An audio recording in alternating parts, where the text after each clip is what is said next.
All India federation for social justice के दूसरे राष्ट्रीय सम्मेलन में आने और भाग लेने के लिए आप सभी को धन्यवाद देती हूँ।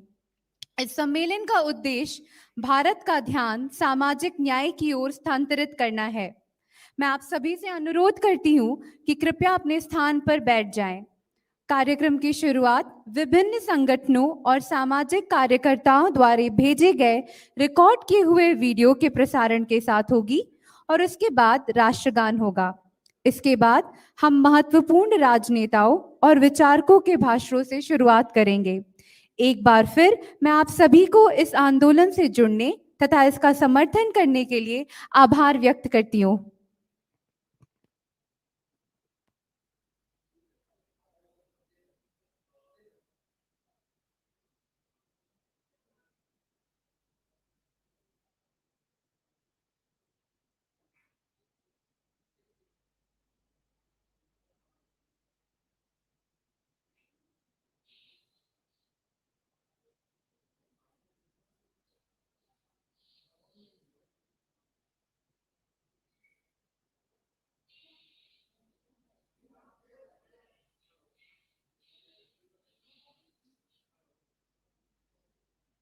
तब तक भारत सरकार के अनेकों सार्वजनिक उपक्रम बेच दिए गए। पिछले 30-40 बरस में जय संविधान, जय भारत। नमस्कार, आदाब, सत श्री अकाल, जय भीम, जोहार। मेरा नाम है नवीन कुमार और मुस्लिम समाज भी दूसरे धर्मों की तरह मोनोलिथ और होमोजेनस नहीं है। They will talk about dharma. You have to talk about your rights. जब जब एनडीए की सरकार सत्ता में आई है, तब तब भारत सरकार के अनेकों सार्वजनिक उपक्रम बेच दिए गए। पिछले 30-40 बरस में हमारे देश में निजीकरण बहुत तेजी से बढ़ा है। Massive privatization which is leading to unemployment of the youth. ये धरना नौकरी का धरना नहीं है, नौकरी नहीं, न्याय चाहिए। Good evening all. I am V. Krishna Rao, founder and president of Dravida Desam party Tamil Nadu. हम उनके लिए लड़ रहे हैं, उनके बच्चों के भविष्य के लिए लड़ रहे हैं। यह जानकारी उन लोगों तक जब तक नहीं पहुंचेगी, वह लोग हमारे साथ नहीं आएंगे। मैं कुछ छात्रों के मुद्दे को आपके समक्ष रखना चाहता हूं। आजादी का अमृत काल मनाने वाले लोग इस देश में सच्चाई को छिपाना चाहते। Welcome to the second national conference of All India Federation for Social Justice. The first conference, organized on 3rd of April, was a huge success and it laid the agenda for the entire nation to focus on social justice. सामाजिक न्याय को सामने रखकर जो प्रथम राष्ट्रीय सम्मेलन all India federation for social justice द्वारा बुलाया गया था 3 अप्रैल को इसी वर्ष, वो बहुत ही सफल रहा क्योंकि राष्ट्रीय स्तर पर सामाजिक न्याय और उससे जुड़े हुए मुद्दे फोकस में आ गए। और इसके साथ ही अब जो है दूसरा सम्मेलन ये आज हो रहा है और आप सबों का इसमें स्वागत है।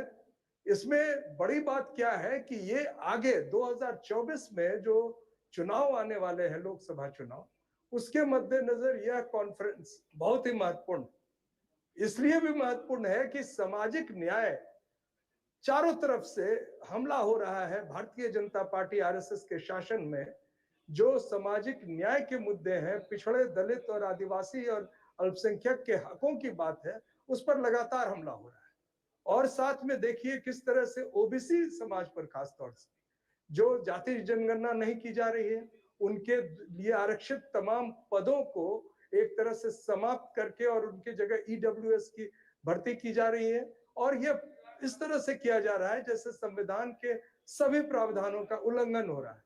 और हमारे लिए जरूरी हमला हो रहा है भारतीय जनता पार्टी आरएसएस के शासन में जो सामाजिक न्याय के मुद्दे हैं, पिछड़े, दलित और आदिवासी और अल्पसंख्यक के हकों की बात है, उस पर लगातार हमला हो रहा है। और साथ में देखिए किस तरह से ओबीसी समाज पर खास तौर से जो जाति जनगणना नहीं की जा रही है, उनके लिए आरक्षित तमाम पदों को एक तरह से समाप्त करके और उनकी जगह ईडब्ल्यूएस की भर्ती की जा रही है। और यह इस तरह से किया जा रहा है जैसे संविधान के सभी प्रावधानों का उल्लंघन हो रहा है। और हमारे लिए जरूरी है कि यह संविधान को बचाए रखें। और 2024 का जो चुनाव है उसमें भारतीय जनता पार्टी और आरएसएस का जो मुख्य उद्देश्य है वो संविधान को समाप्त करके मनुवाद और मनुस्मृति के आधार पर हिंदू राष्ट्र को घोषित करके दलित, पिछड़े, आदिवासी और अल्पसंख्यक के सभी हक और उनके अधिकारों को समाप्त करने की योजना है। आज जो राष्ट्रीय सम्मेलन हो रहा है इसमें वीडियो में अब आप देखेंगे हमारे कई सामाजिक न्याय से जुड़े हुए साथी को जो आपसे रूबरू होंगे, अपनी बात रखेंगे। उसके बाद नई दिल्ली में स्थित महाराष्ट्र सदन में जो इंडिया गठबंधन के नेता हैं, जो सामाजिक न्याय के मुद्दे पर कई नेता और सांसद आपसे रूबरू होंगे। यह इसलिए भी महत्वपूर्ण है क्योंकि 2024 में क्या होगा चुनावी एजेंडा और किस तरह से देश में जो एक संकट की स्थिति है, जो निजीकरण के नाम पर जिस तरह से युवाओं के रोजगार को समाप्त कर दिया गया है, जिस तरह से शिक्षा को महंगा करते हुए लोग जा रहे हैं, जिस तरह से जो किसान है उनके हक की जो आवाज है, उनके लिए जो प्रावधान है उसको नहीं माना जा रहा है। ऐसी स्थिति में ये तमाम वर्ग जो है उनके लिए एक संघर्ष का समय है। 2024 महज एक चुनाव नहीं होगा, ये हमारे और आपके अधिकारों की रक्षा के लिए एक संघर्ष होगा और इस संघर्ष में आप बढ़ चढ़ के हिस्सा ले, यही उद्देश्य all India federation for social justice के इस सम्मेलन का है। And I again welcome you and call upon you to consider 2024 elections as a very important elections in which the interests and the rights of Dalits, the OBCs, the SCs, STs and even minorities are at stake. Their interests are in peril. It has to be safeguarded, and we appeal to all the people who respect our constitution that our constitution has also got to be saved. And in this line, all of us have to be very attentive to what our friends say today in the second national convention of All India Federation for Social Justice and the entire Bahujans of this country.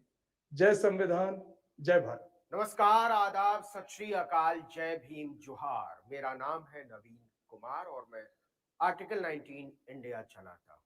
पिछले कुछ वर्षों में जिस तरीके से संवैधानिक संस्थाओं को चोट पहुंचाई गई, संविधान की मूल भावना को चोट पहुंचाई गई है और संविधान की बात करने वाले लोगों को परेशान किया गया है, वो अपने आप में बहुत ज्यादा हैरत अंगेज है। भारत के इतिहास में ऐसा इससे पहले कभी नहीं हुआ।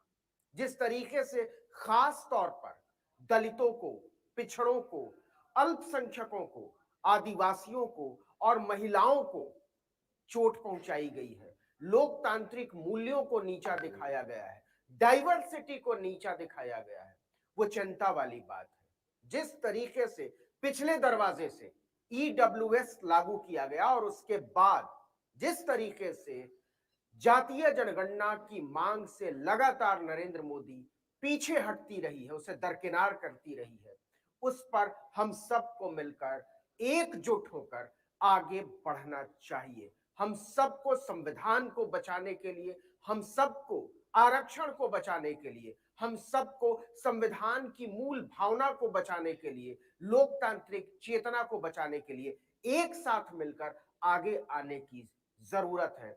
हमें हर उस ताकत के साथ मजबूती से खड़ा होना चाहिए जो लोग संविधान के हक में हैं, जो लोग मनुष्यता के हक में हैं, जो लोग लोकतंत्र के हक में हैं और जो लोग डाइवर्सिटी, विविधता के हक में हैं, जो लोग जातीय जनगणना के हक में हैं। एक कदम आगे बढ़ते हुए हम सब लोगों को मांग करनी चाहिए कि अब समय है जब निजी संस्थानों में आरक्षण की मांग की जाए।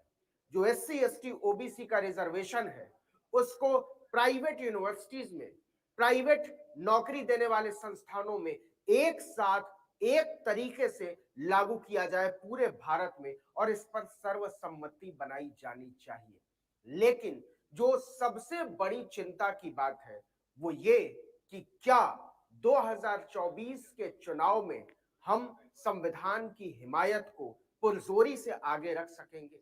क्या हम विविधता की हिमायत को, डाइवर्सिटी की हिमायत को पुरजोरी के साथ आगे रख सकेंगे? क्या हम जातीय जनगणना की मांग को और आगे ले जा सकेंगे और क्या उसको मनवा सकेंगे? और जिस तरीके से उत्तर प्रदेश में खास तौर पर पिछड़ों का हक मारा गया है, न केवल नौकरियों में बल्कि पीएचडी जैसे एडमिशन में भी, उस पर बात रखने की जरूरत है। हम सबको मुखर होकर इस पर आगे बढ़ना चाहिए और अगर हम बहुजन एक साथ मिलकर आगे बढ़े तो कोई इसमें शक नहीं है कि हम इसमें कामयाब होंगे और उन शक्तियों को हार का मुंह देखना पड़ेगा जो संवैधानिक व्यवस्था को, लोकतांत्रिक व्यवस्था को नीचा दिखाने की कोशिश कर रही है।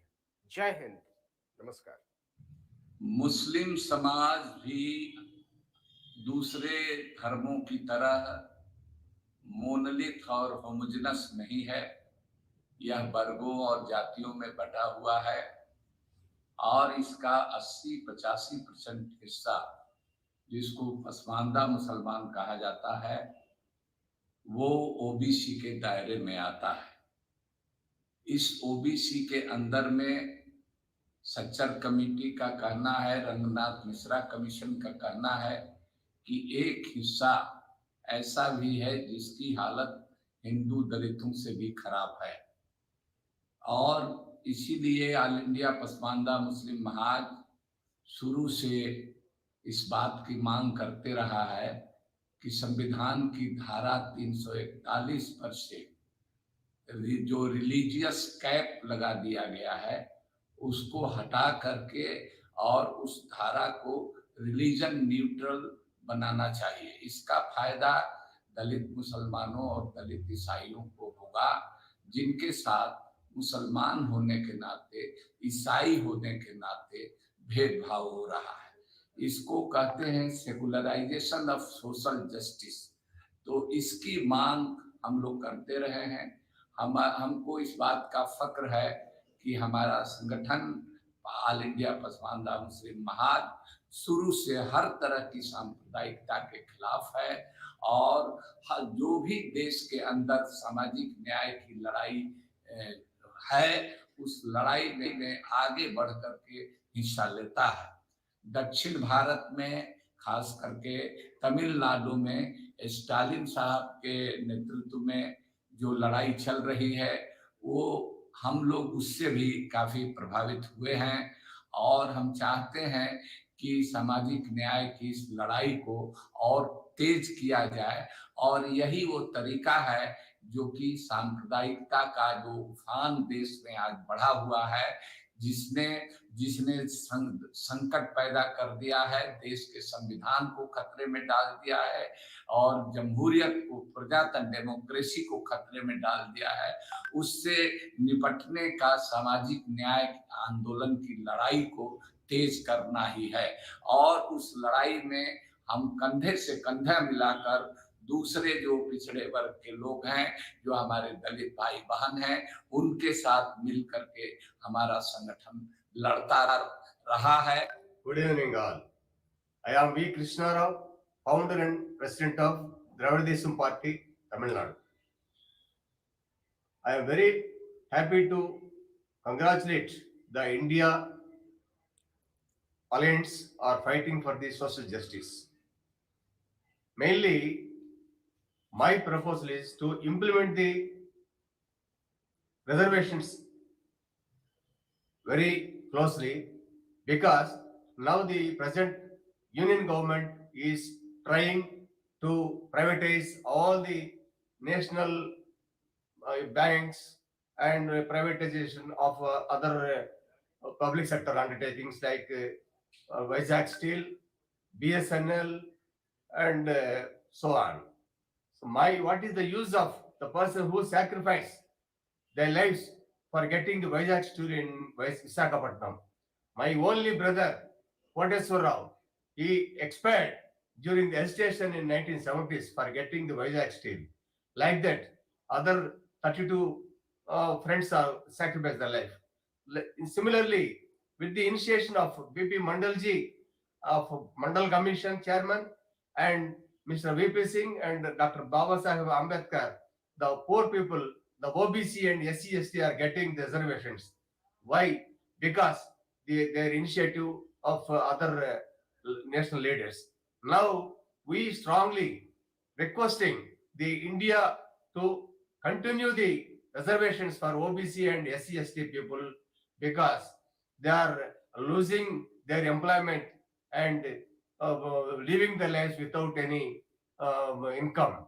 Likewise, so many law universities and High Court judges, Supreme Court judges, at the time of nominating them, they are not getting the judge posts. Likewise, the medical students, for example, in Andhra Pradesh, the EWS person who got the 60,000 rank, he got the seat. The OBC person who got the 54,000 rank, he didn't get the seat because of this EWS reservation. So I strongly request the India group to focus on getting the implementation of this reservation for all OBC people. Thank you.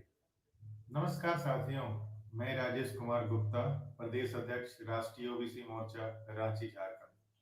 साथियों, देश में लगातार OBC समुदाय के साथ नाइंसाफी हो रही है, अर्थात सामाजिक न्याय की धज्जियां उड़ाई जा रही है।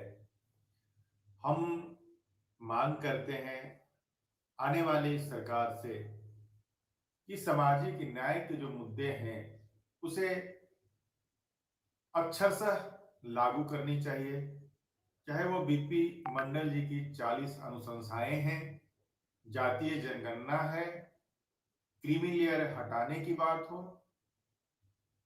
अनुबंध आउटसोर्सिंग लेटरल एंट्री को समाप्त करने की बात हो, तभी जाकर सामाजिक न्याय मिल सकता है। सामाजिक न्याय के लिए और भी कई मुद्दे हैं। चर्चा है महिला आरक्षण बिल का। महिला आरक्षण बिल का राष्ट्रीय ओबीसी मोर्चा तभी समर्थन करेगा जब अनुसूचित जाति, जनजाति और ओबीसी को महिला आरक्षण में आरक्षण प्राप्त होगा। हमारा संगठन वैसे गठबंधन को ही आने वाले लोकसभा चुनाव में मदद भी करेंगे। धन्यवाद। नमो बुधाय, जय भीम, जय भारत, जोहार साथियों। आज समय आ गया निर्णय लेने का। जब जब एनडीए की सरकार सत्ता में आई है, तब तब भारत सरकार के अनेकों सार्वजनिक उपक्रम बेच दिए गए। एक एक करके देश के सारे एसेट बिकते जा रहे हैं, लोगों के हाथ से नौकरियां छीन रही हैं, और दूसरी तरफ पढ़ाई इतनी महंगी हो गई है कि आज 99% एससी, एसटी, ओबीसी और माइनॉरिटी के लोग अपने बच्चों की प्रोफेशनल पढ़ाई का खर्चा नहीं उठा सकते। प्रोफेशनल तो छोड़िए, न्यू एजुकेशन पॉलिसी में लगभग हर यूनिवर्सिटी में बच्चे को अपनी पढ़ाई का खर्चा खुद उठाना पड़ेगा। नॉर्मल ग्रेजुएट कोर्स करने के लिए भी बच्चे को सारा खर्च खुद उठाना होगा, जो शायद लाखों रुपए में होगा। इस तरीके से समाज के गरीब तबके इसे पढ़ाई छीन ली और दूसरी तरफ नौकरियां छीन ली। विशेष रूप से जो गरीब तबका है, एससी, एसटी और माइनॉरिटी, उसमें तो तेजी से लोग बेरोजगार होते जा रहे हैं, और ऐसे में जो सरकारी नौकरियां लगती थी वो खत्म हो गई। प्रमोशन लोगों को मिल नहीं रहा है। सेना में और उच्च न्यायपालिका में रिजर्वेशन है नहीं। तो मैं समझता हूं ये आने वाला 2024 का चुनाव सामाजिक न्याय पर होना चाहिए। कोई भी पार्टी जो सामाजिक न्याय के खिलाफ हो, जो जातिगत जनगणना करवाने के खिलाफ हो, जो सभी वर्गों को समान रूप से हिस्सेदारी भागीदारी देने के खिलाफ हो, जो पढ़ाई के खर्चे को घटाने के लिए तैयार ना हो, जो इलाज और पढ़ाई का खर्चा सरकार उठाए इस बात के विरुद्ध में हो, ऐसी पार्टी को इस पर हराने का समय आ गया है। यानी कि इंडिया जो गठबंधन बना है I.N.D.I.A, उसको जिताने का समय है।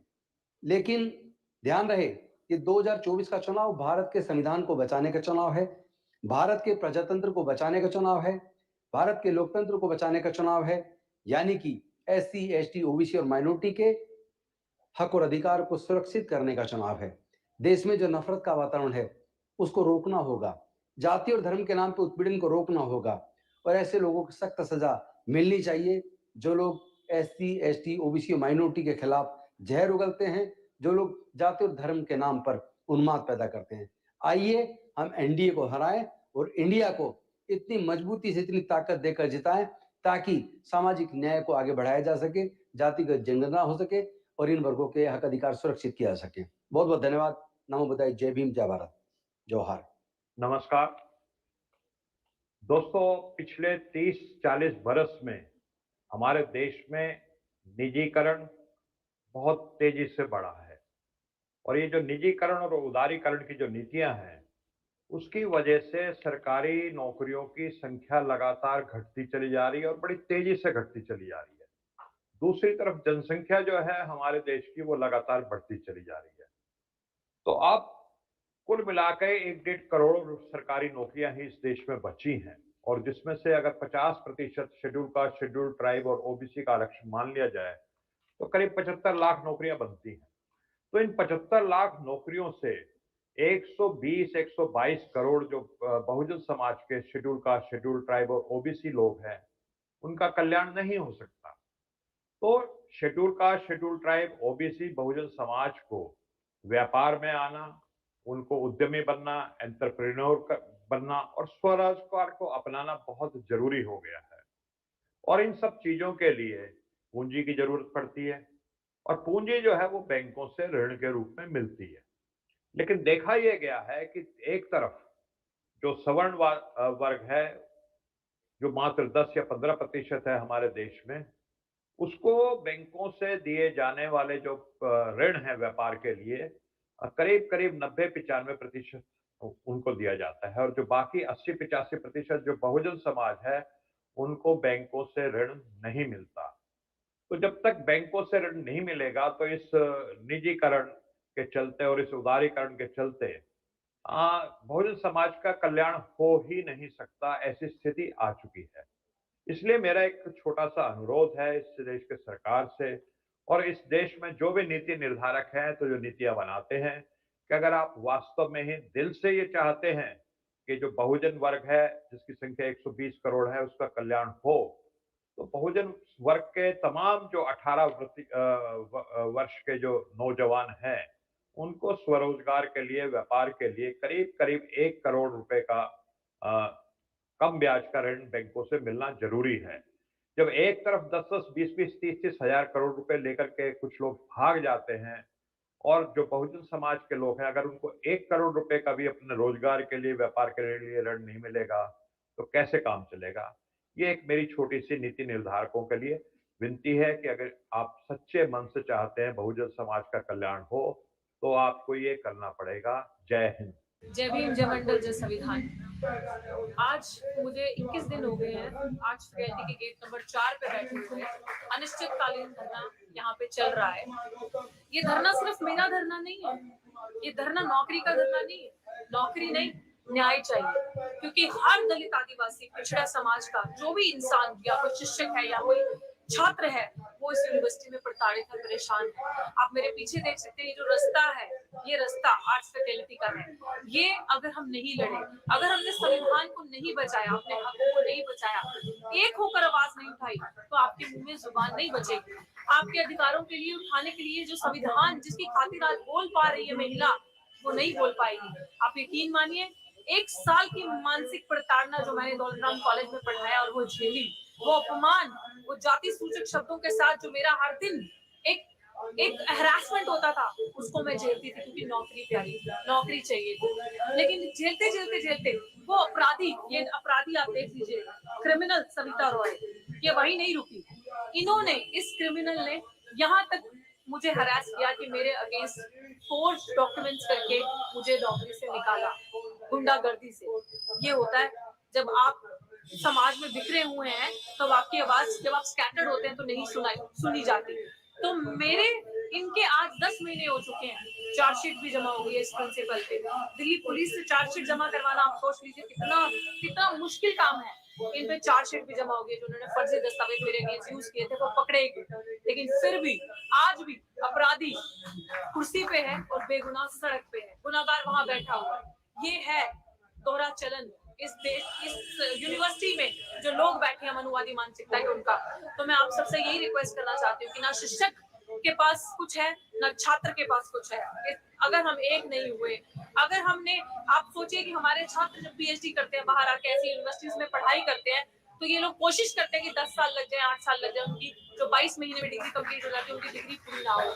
तो आप सोचिए, मैं आज यहाँ पे बैठी हूँ, मेरी तबीयत इतनी ज्यादा खराब है पिछले 5 दिन से, सेहत मेरी अच्छी नहीं है, लेकिन फिर भी मुझे लड़ना है, मेरे पास विकल्प नहीं है, मेरे पास सिर्फ और सिर्फ एक ही विकल्प है, सड़क, डटना है। मैं आप सबसे हाथ जोड़ के यही विनती करती हूँ कि अगर आपने संविधान को नहीं बचाया, आप एक नहीं हुए, तो कुछ नहीं बचेगा हमारे पास, ना दलित बचेगा, ना आदिवासी बचेगा, ना पिछड़ा बचेगा। बहुत शुक्रिया। Friends, I am Kiran Kumar, National President for All India OBC Students Association. As a part of the association, we have been for more than 3 years, we have been demanding so many issues regarding OBC students and in greater sense, student issues. Especially if you look at entire country, in all central universities, recently in parliament, government has given data related to professors, associate professors, and assistant professors. It's very painful for us to see that there are only 4% OBC professors, 6% OBC associate professors, and only 12% OBC assistant professors. And many OBC professor, associate professors, and assistant professors posts are being vacant. On other side, there are only 12% OBC judges in all high courts. If you take any field, it may be in employment, it may be in admissions, education sector, or it may be in political domain. The representation of OBCs is actually pathetic. On other side, some of the states like in Odisha, there is no OBC reservations, whereas they implemented the EWS reservations in admissions. It's very painful to see such situation. And whenever there is a demand in each state to increase OBC reservations proportionate to the population, then the courts are being objecting this kind of demand by stating that 50% ceiling limit. If there is a 50% ceiling limit is applicable for OBCs, then how the government of India, the present government, Modi government, has given 10% for EWS? So we are not against any types of reservations, but we are against the kind of reservation provided to EWS for economically weaker section without any committee, any commission, and without any proper study. For that reason, like we have so many issues, these are being represented. First important issue, caste census. The government must conduct caste census immediately, and they have to enumerate both privileged and underprivileged communities. Then only we will get a concrete, comparable, comprehensive data set. With this note, we actually thank the organizers of this conference for giving this opportunity.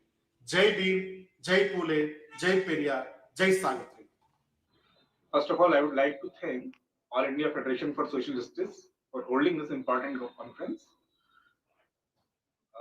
The country is going through a tough time, especially the communities who belongs to the marginalized section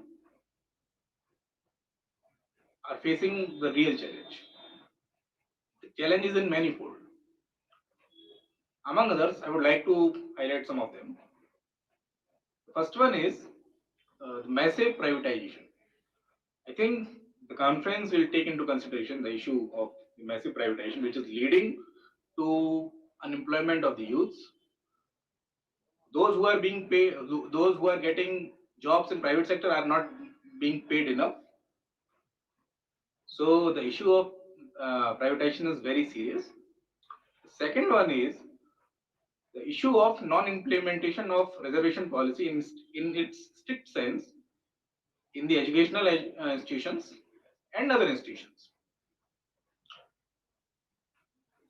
The third one is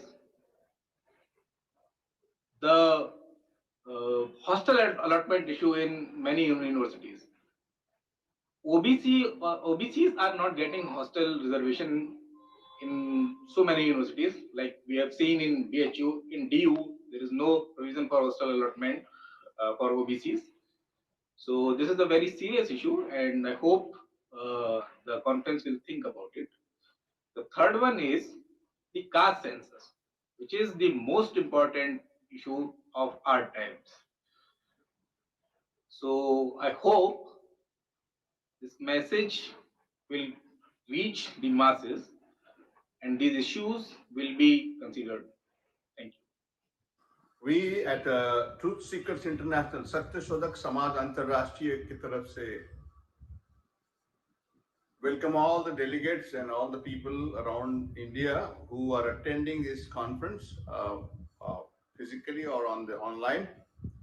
This is time for all the Ambedkarite, Pvt.Ltd, Kabirite, Fuliite, all the sensible people, all the minorities to gather together, and more than any time else in the history of India, today there is a need to talk about justice, which is social justice. Rampant caste discrimination, unemployment, and the dangers that lurking to destroy the Indian constitution and frame of democracy. This is very historical, important movement, and we, Truth Seekers, support. We want to be a part and parcel of the people who believe in the humanity, in the constitution, in the democracy, and All India Social Justice Alliance is doing exact same thing. So we are proud to be part of this larger movement around this country, and we want to thank you for joining us. This is a time to get united and to fight against the forces who wants to destroy the framework of Indian democracy. Youth, women, children, lower caste, minorities have been targeted in different names, in different states. Very, very, very, very sad situation. So brothers and sisters, let us unite together, be a part of this social justice alliance movement, and save India, save constitution, save democracy, and save diversity of our Indian continent. Jai Jyoti, Jai Bhim, let the kingdom of Baliraja come, let the misery go. Jai Jyoti, Jai Bhim. साथियों, मेरा मानना है कि सामाजिक न्याय की परिकल्पना तब तक अधूरी है जब तक समाज में शिक्षा का स्तर उस लेवल तक नहीं आ जाता जिस लेवल पर लोगों की वैज्ञानिक चेतना पूर्ण रूप से विकसित हो जाए, उन्हें सोचने, समझने और तर्क करने की पूरी तरीके से शक्ति आ जाए, तभी सामाजिक न्याय सही अर्थों में लागू होगा। क्योंकि लोग जब तक अपने हक और अधिकारों को नहीं जानेंगे, तब तक वह दूसरे के बहकावों में आते रहेंगे। रेलवे में निजीकरण, शिक्षा के अधिकारों में ओबीसी, एससी, एसटी की कटौती, माननीय उच्च न्यायालय और सर्वोच्च न्यायालय में ओबीसी, एससी, एसटी और माइनॉरिटी के न्यायाधीशों के चयन में उनको दरकिनार कर देना, इत्यादि तमाम विषयों पर अभी भी गांव की जनता से कोई लेना देना नहीं। जब तक गांव की जनता जो निचले पायदान पर है, वह इस बात को नहीं समझेगी कि इस प्राइवेटाइजेशन से उसके हक और अधिकारों को कितना नुकसान पहुंच रहा है, उसके लोगों को किस तरह इन व्यवस्थाओं से बाहर किया जा रहा है, तब तक वह इस लड़ाई में आपके भागीदार नहीं बनेंगे।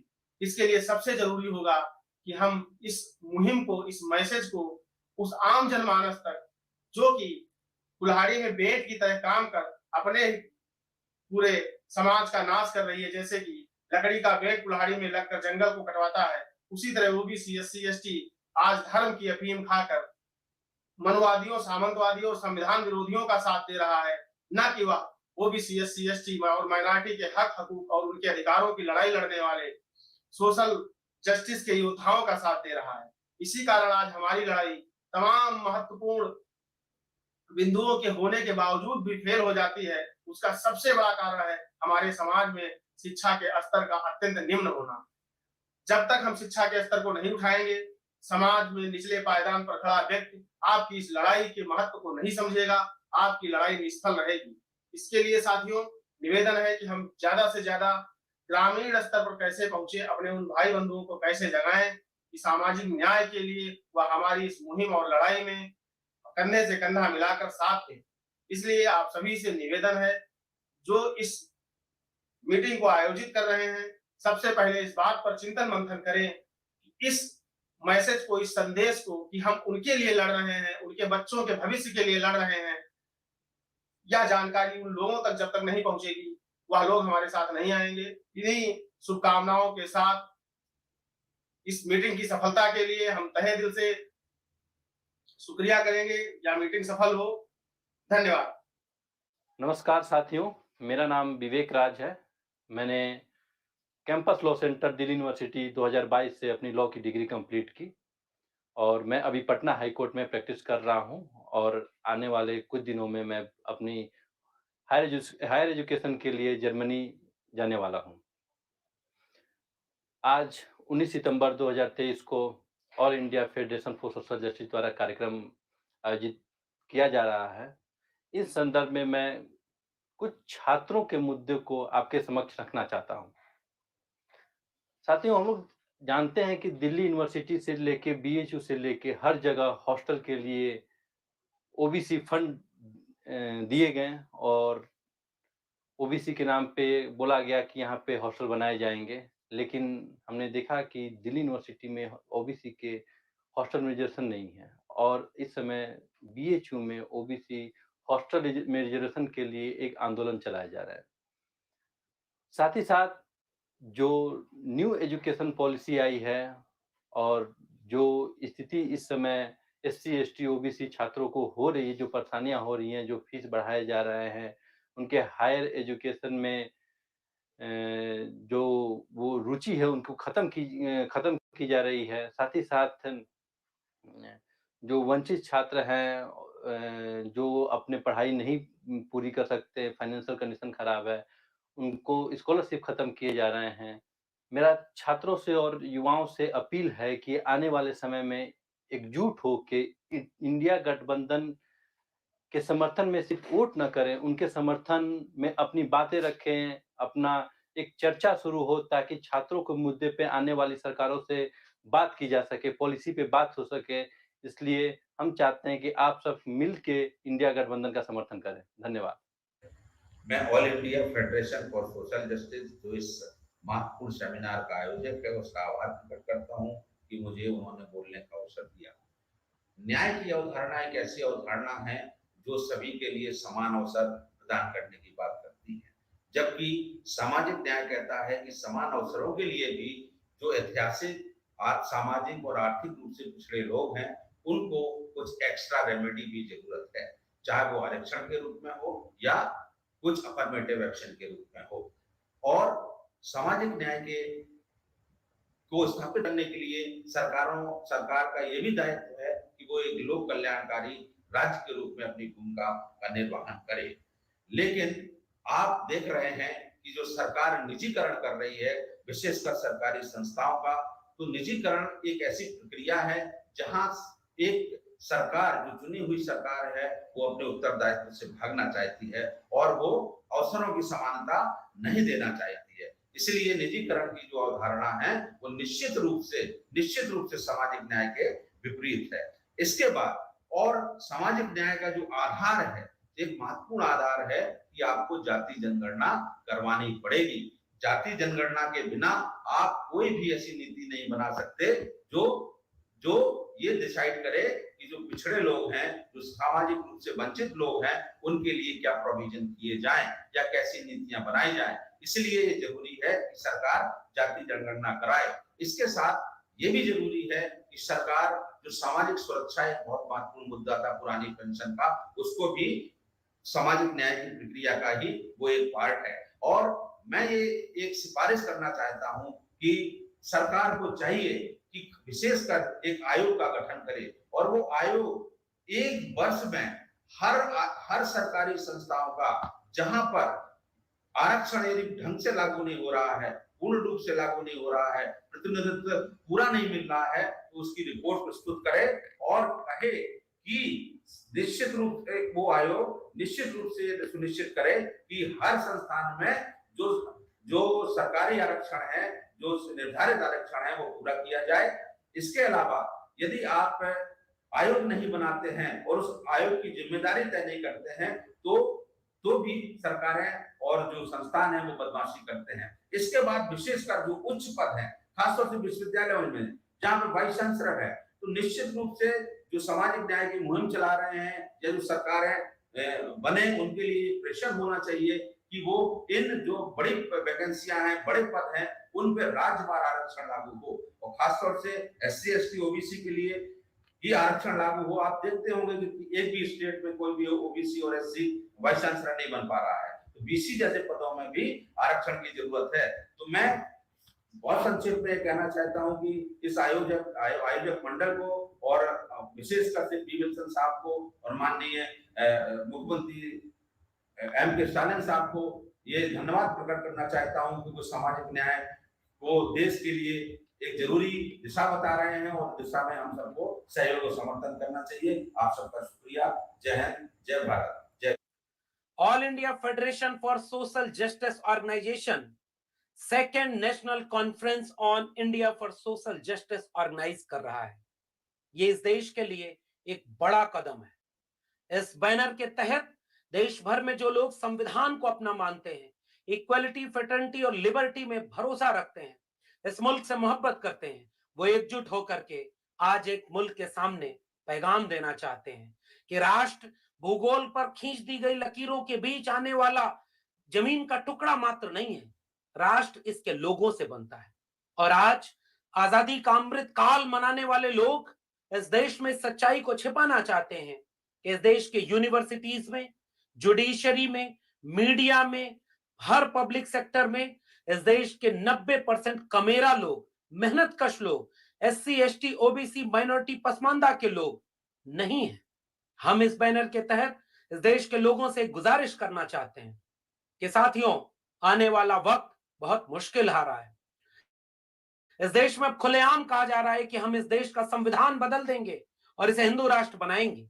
और अब जो चुनाव होने वाला है, ये साफ इस दिशा में जाएगा कि इस देश में संविधान जीतेगा या संविधान हारेगा। हम इंडिया फॉर सोशल जस्टिस के लोग इस देश के संविधान को बचाएंगे और इसकी कोशिश करना चाहते हैं कि judiciary, media, public sector, universities, bureaucracy, private sector और जितना भी कारपोरेट सेक्टर है, इस सब में SC ST OBC minority Pasmanda के लोगों को अगर 90% उनकी आबादी के मुताबिक 90% रिप्रेजेंटेशन के साथ डाइवर्सिटी नहीं है, तब तक इस मुल्क को हम अपना सबका मुल्क कैसे मानेंगे। इस मुल्क की बेहतरी के लिए यह जरूरी है कि इस मुल्क को सोशल जस्टिस के तहत चलाया जाए। मगर दिल्ली की कुर्सी पर बैठे हुए लोग अपने जहन में भारत का संविधान रखने की बजाय जुबान पर संविधान रखते हैं और दिल में मनुस्मृति रखते हैं। इंडिया फॉर सोशल जस्टिस ये डिमांड करता है और मैं इस मुल्क के नाम एक पैगाम देना चाहता हूं कि अगर इस मुल्क में SC ST OBC माइनॉरिटी के लोग अपनी आबादी के मुताबिक अपना हक नहीं मांग सकते, हर जगह इक्वलिटी नहीं ला सकते, तो आप आने वाले वक्त में संविधान के जरिए पाया हुआ सब कुछ आप बचा नहीं पाएंगे। इसलिए India for social justice India गठबंधन बना है। इंडिया सब मिल करके जो भी संविधान को बचाना चाहता है, न्यूनतम सहमति पर अधिकतम एका, हम एक फॉर्मूला बनाए। हम सोशल जस्टिस को मानने वाले लोग, हम कॉन्स्टिट्यूशन ऑफ इंडिया को मानने वाले लोग, हम इंडिया में लिबर्टी, फ्रेटर्निटी और इक्वलिटी को मानने वाले लोग, बुद्ध से लेकर फूले, अम्बेडकर, पेरियार, भगत सिंह, लोहिया, मानवर, कांशीराम और मंडल के मानने वाले लोग इसको तब बेहतर बनाएंगे अगर इंडिया फॉर सोशल जस्टिस होगा। इसलिए हमारी गुजारिश है कि आइए एकजुट होकर भारत के संविधान को बचाएं और संविधान को बदलने वालों को कुर्सी से बदलकर इस देश को मोहब्बत देते हुए सबका देश और खूबसूरत देश बनाएं। मैं doctor Laxman Yadav university of Delhi में असिस्टेंट प्रोफेसर एडहॉक पर आपसे गुजारिश करता हूं, India for social justice. Thank you. जय भीम, जय पेरियार, जय मंडल। We are at the crucial juncture of history. The RSS Sangh Parivar is going to celebrate 100 years very soon. And you all know, they never believed in Indian constitution. They have the agenda to introduce Manu Smriti. And they are preparing for that. They are already introducing Manu Smriti. And I can give you several examples of that. But you have to remember, they will talk about dharma. You have to talk about your rights. वो बात करेंगे धर्म की, वो बात करेंगे सनातन की। आपको बात करनी है जाति की, आपको बात करनी है वर्ग की, आपको बात करनी है मजदूरों की, वो बात करेंगे पाकिस्तान की, आपको बात करनी है चाइना पे कि चाइना ने जितनी जमीन हमारी कब्जा की है, बताइए मोदी जी क्या है। दोस्तों, ये धर्म युद्ध है विचारों का। एक तरफ मनुस्मृति है, एक तरफ भारत का संविधान है। पिछले 10 वर्षों में ये बीजेपी आरएसएस ने पूरे संविधान के पूरे जितने प्रावधान है धीरे धीरे करके उसको निस्तानाबूद कर दिया है। दलित सुसाइड कर रहे हैं, छात्र नहीं अब टीचर भी सुसाइड कर रहे हैं। जम्मू का मामला है, प्रोफेसर चंद्रशेखर ने सुसाइड की। अभी डॉक्टर रीतू अनिश्चित काल के लिए धरना पे बैठी हुई है। ये एग्जाम्पल से मैं दे रहा हूं कि जब आपके professor intellectual IAS officer Jammu के एक ने कंप्लेन की है कि उसके साथ जातीय भेदभाव हो रहा है, तो बात करेंगे धर्म के चाशनी में आपको डुबोना चाहेंगे, लेकिन आपको बात करने अपने हक की, आरक्षण की, जातीय जनगणना की, मिनिमम वेजेज की, महंगाई की, स्वास्थ्य की। और आरएसएस बीजेपी के एजेंडा पर सिर्फ और सिर्फ एक चीज है, पूंजीपतियों के हाथ में सब बेच दो, अडानी को बेच दो और देश में मनुस्मृति लागू कर दो। और उसके बाद जो है ना मनुस्मृति लागू होगी तो आप सब वर्ण व्यवस्था के हिसाब से काम करेंगे। वो धीरे धीरे हम लोग को दिख भी रहा है। इसलिए ये बहुत जरूरी है कि आप इस जंक्शन पे 24 का चुनाव, ये धर्म युद्ध है दो विचारों का। किसी भी तरीके से संघ परिवार बीजेपी आरएसएस के एजेंडा को डिफीट करना है।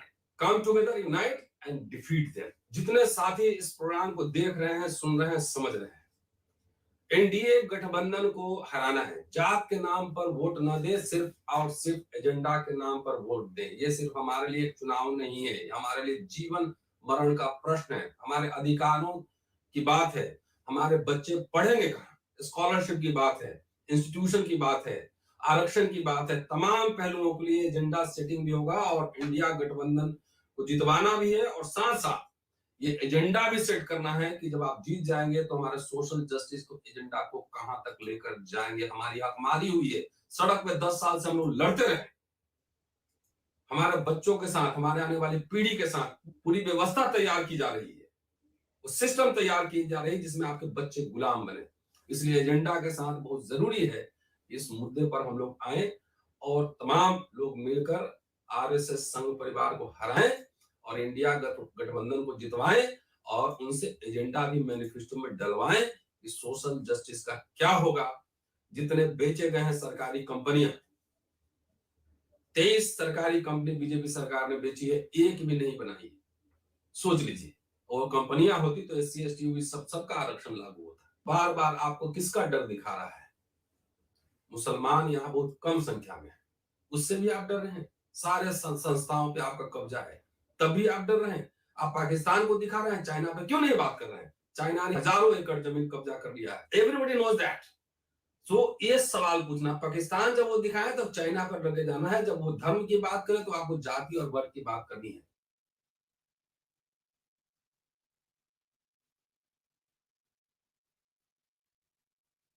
Vanakkam, I am privileged to share the views of mine and of our AOBC Employees Federation at the second National Conference of All India Federation for Social Justice, presided by our most revered Honorable Chief Minister of Tamil Nadu and the champion of social justice, Manpumiகு M.K. Stalin sir.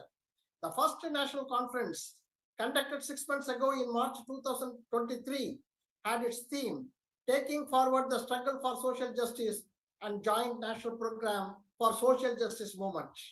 The concept of social justice is not confined to reservation in jobs and education alone. It is about empowerment, share in the power structure. I am happy to share that just 4 days ago, our Honorable Tamil Nadu Chief Minister rolled out his government's flagship welfare scheme to provide financial assistance of 1,000 rupees every month to women benefiting as nearly as 1.45 crore women every month. As told by our leader, the scheme is not a large C, but acknowledging the work of women, both at workplace and at home. It is about their self-respect. The scheme was devised on the basis of lesson that the leader and his government learned from social revolutionary Tandai Periyar, Pevaringer Anna, and Muttamal Dr. Kalaignar Karunanidhi. Another historic development by the Dravidian model government that focuses on social justice was the 3 women have successfully completed their training to become temple priests through the Hindu Religious and Charitable Endowments Department of the state government. In the near future, they will take up roles as assistant priests at various temples across the state. Notably, this marks the first time that women have enrolled in the speech training program. This is the Dravidian model of governance, which our respected leader and Honorable Chief Minister of Tamil Nadu always gives focus, which is the theme of this second conference. We need it in the whole of India. The Federation for Social Justice like this will serve as the foundation for such a movement. Let us fight together to create an India for social justice, India of equal justice, and India of brotherhood, unquote. Such a unity has emerged in the political arena, and this unity should be further consolidated and focused towards social justice. Those other things has to be kept aside. From our AOBC Employees Federation, I would urge this conference give greater impetus to the following matters in all the forums. The decision of the present union government to privatize the public sector undertaking should be halted at any cost. There is an urgent need to conduct a caste-wise census so that the reservation for the OBCs as well as EWS, which are under challenge in the court, can be addressed legally and properly. 3. The unconstitutional provision of the creamy layer concept imposed on the backward classes has to be totally abolished. 4. Reservation percentage to the backward classes in the union government should be raised to 52%. Ceiling of 50% has already been breached by the union government by providing 10% EWS reservation. Number 5. The data provided by the government in parliament says that out of 604 high court judges appointed since 2018 up to July 17, 2023, 458 judges belong to general category, that is from the upper caste, and 18 are from SC category, 9 from ST category, and 72 judges from the OBC, and 34 from minority community. In addition to reservation and promotion, and in private sector, there is an immediate and urgent need to bring reservation in judiciary. I urge that this second conference, participated by our leaders of different forums and political parties, will focus on the above matters that will bring social justice. I thank the convener of this federation, Honorable Member of Parliament, Sri P. Wilson, for giving the opportunity to speak on this historic event. Thank you. 3. At this auspicious occasion of the program of India for Social Justice, I want to say that we, all the Indians, are granted certain basic privileges by the Constitution along with appropriate duties. We are capable of achieving those rights as long as we perform duties. When our thoughts are positive and supportive, there must not be any doubt. Our self-esteem is to know that we are capable of choosing our own way and we can travel that way all alone. But we shall never make that mistake. We shall never travel alone the way. We are to develop a team of like-minded persons. We must be confident that even if anything goes wrong, we will find a way and put the things in order again. We must remain cautious and conscious always. We must never surrender to anybody's fear. We must be our own, never under pressure of others. We shall own our responsibility willingly. We must be assertive for the cause of humanity.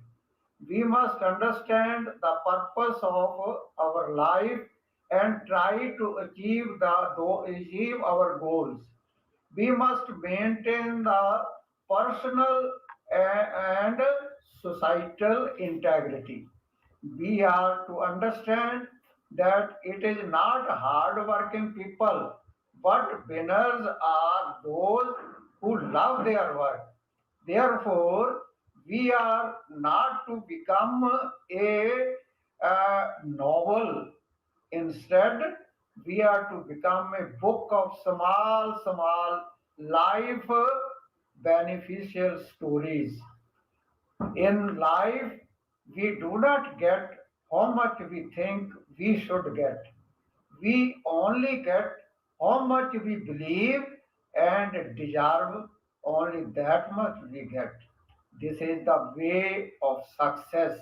We must understand it. Thank you. मैं doctor आला आंध्र प्रदेश से हूँ। भारतीय समाज सदियों से जाति नामक बीमारी से ग्रस्त है। भारतीय समाज का एक बड़ा हिस्सा जातिगत शोषण और गौर बराबरी का शिकार है। सामाजिक न्याय ही भारत समाज में सदियों से व्याप्त गौर बराबरी और शोषण का इलाज है। देश की आबादी का सबसे बड़ा हिस्सा लगभग 60% ओबीसी का है, जो संगठित नहीं हुआ। हमें मिलकर इसे संगठित करना होगा, क्योंकि बिखरा हुआ ओबीसी समाज कभी भी अपने अधिकारों को प्राप्त नहीं कर सकता। ओबीसी के आरक्षण सीमा को बढ़ाकर 52% की जाए, जिसके लिए जातिगत जनगणना जरूरी है। हम संसद, शासन सभाओं और न्यायपालिका में ओबीसी वर्ग के लिए आरक्षण की मांग करते हैं। मंडल कमीशन की सभी सिफारिशों को लागू किए बिना पिछड़ों का उत्थान नहीं किया जा सकता है। मंडल कमीशन की सभी सिफारिशों को लागू करवाना चाहिए। केवल मंडलवादी ताकतों ही कमंडलवादी ताकतों को हरा सकती हैं। इन्हीं शब्दों के साथ मैं आप लोगों के प्रति अपना आभार प्रकट करता हूं और धन्यवाद ज्ञापित करता हूं। जय भीम, जय मंडल, जय पुले, जय पेरियार, जय Bharat. We are meeting for the second time. That is the All India Federation for Social Justice, for the purpose of achieving the social justice in India as per the Constitution of India. And many social organizations and the political parties have come together to have this meeting in a hybrid manner, virtually and physically.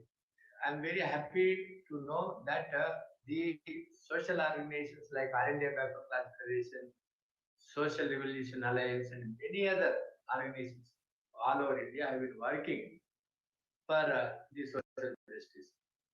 We are very happy to note that Honorable Sri M.K. Stalin has started the All-India Federation for Social Justice to take forward the social justice in pan-India level with the cooperation and combination help of all like-minded political parties.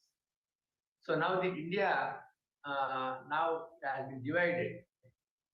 Bharat has been divided into the political parties which is came together as in India representing India, representing the India and Indian Constitution, and the BJP and other parties have formed into a group.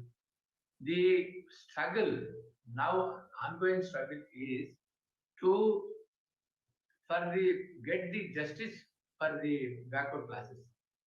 That justice, we want our, every community wants its due share as per its population. And as a matter of fact, there is long demand. I, as the chairman, National Commission Backward Classes, recommended there shall be a reservation in the private sector also. And education, health shall be improved, and it shall be, there shall be quality education, equal education for all persons living in India. Unless the difference is removed in the education, then it's not possible to then achieve the equality and complete all the posts. Therefore, our first demand is to conduct the caste census and have the due share, give the due share for each and every community in accordance with their population, and provide reservations in all walks of the life, executive, judicial, legislation in proportion to their population, including the private sector. So these demands have been accepted by the Congress major party in its manifesto, political manifesto. So they have attended our meeting in the Delhi and they have placed their resolution. Therefore, we, the various organizations, have resolved this time to support the India and its allies.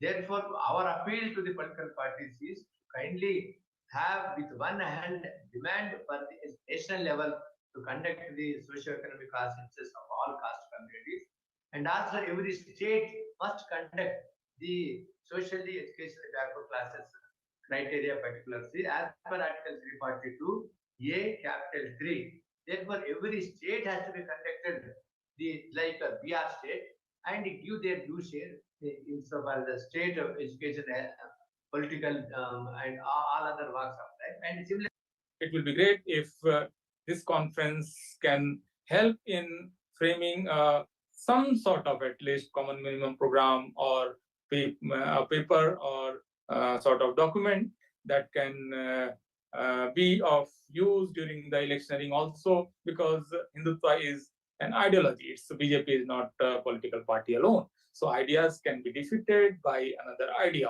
only.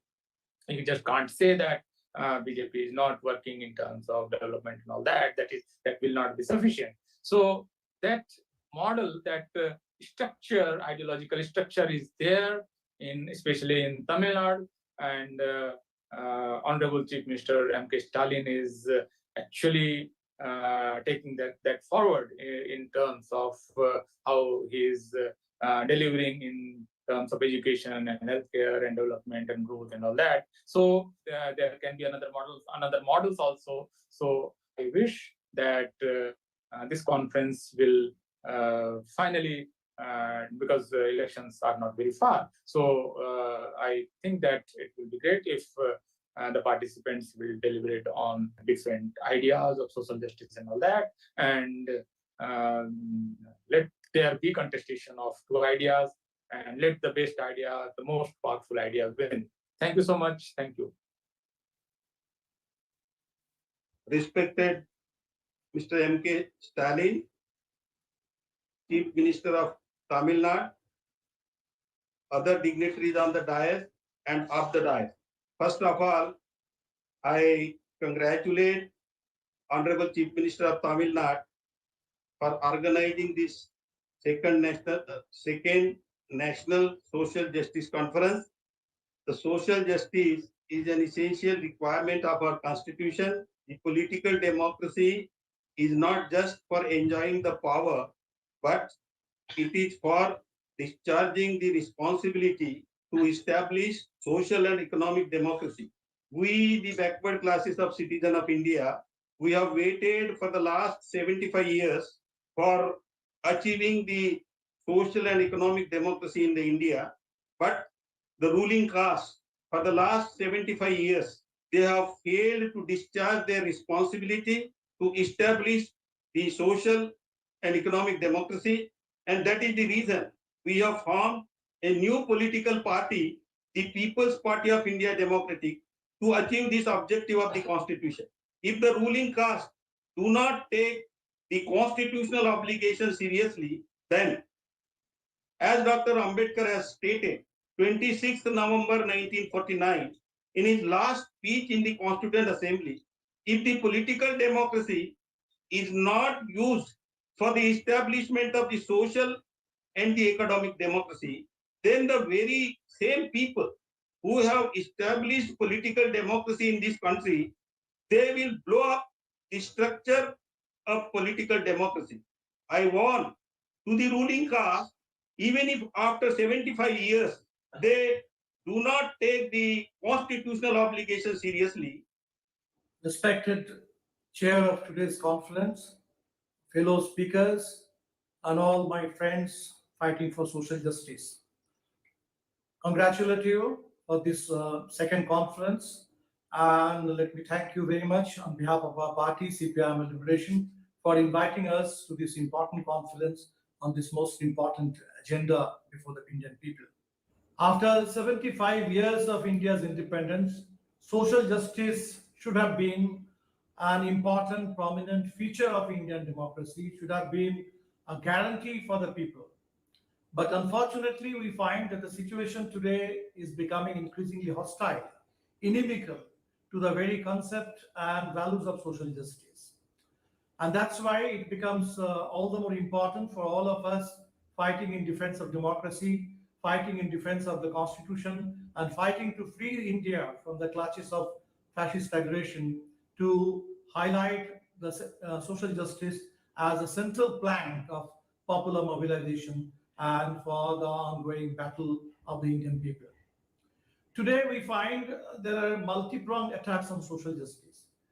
First of all, the Constitution itself, which is the foundation for social justice, is under systematic attack.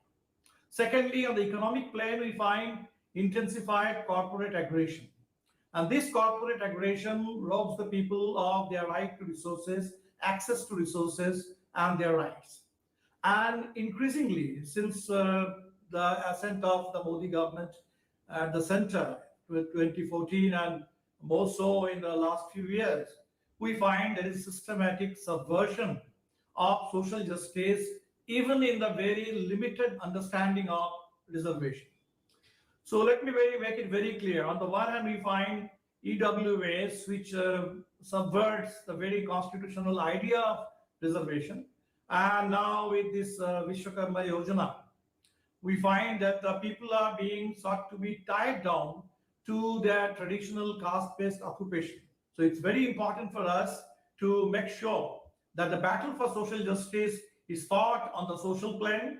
And I'm sure that the coming together of the broad spectrum of non-BJP parties, and especially parties committed to the battle for social justice, to the goal of social justice, to the goal of social equality, to the goal of citizens' liberties and rights.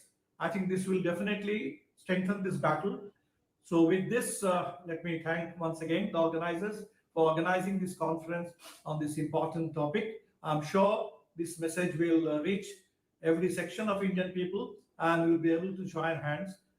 The government, under the able and dynamic leadership of the Chief Minister,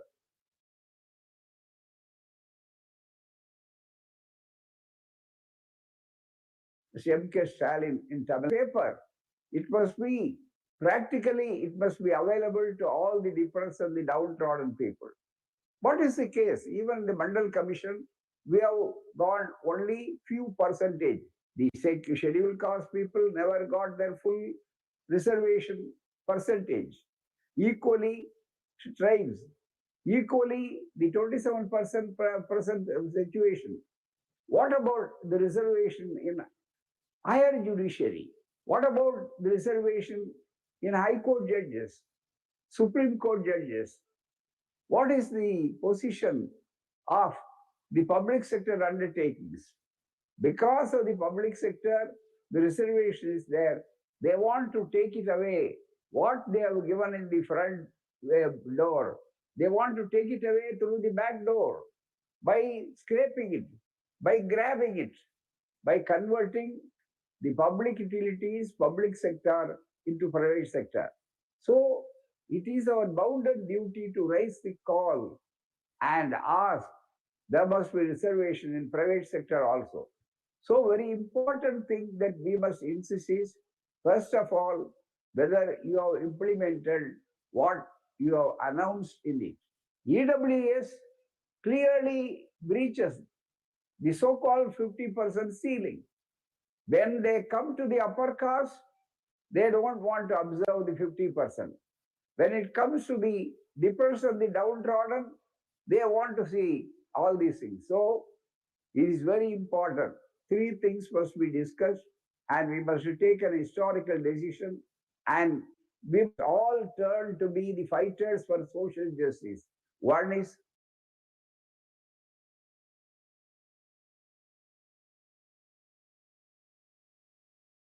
reservation in higher judiciary, and also the reservation in private sector, and call for, above all, now they want to see, they are very sympathetic towards the reservation and all these things. They want to give the political reservation.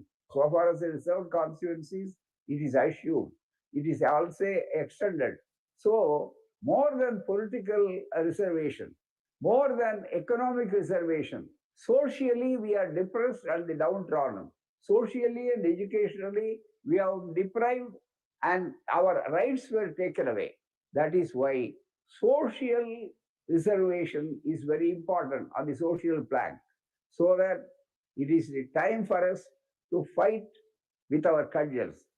We are not asking for charity, we are for parity. Thank you very much. Economic justice. They will question the corporates who trample on their rights. The BJP is afraid of this awakening. Even when it comes to worship, the inhuman caste system has made a division between men and women and upper and lower castes. They have treated everything for everyone. This is the foundation of social justice. It is achieved by ensuring equality, fraternity, and compassion in the state's policies and action. In our country's history, due to the inhuman caste system, crores of people were treated as inferior only because of the caste they were born into. This led to a pyramidal society with systemic discrimination and social ostracization at all levels. In order to undo centuries of oppression, social justice warriors have been lending voice to the voiceless.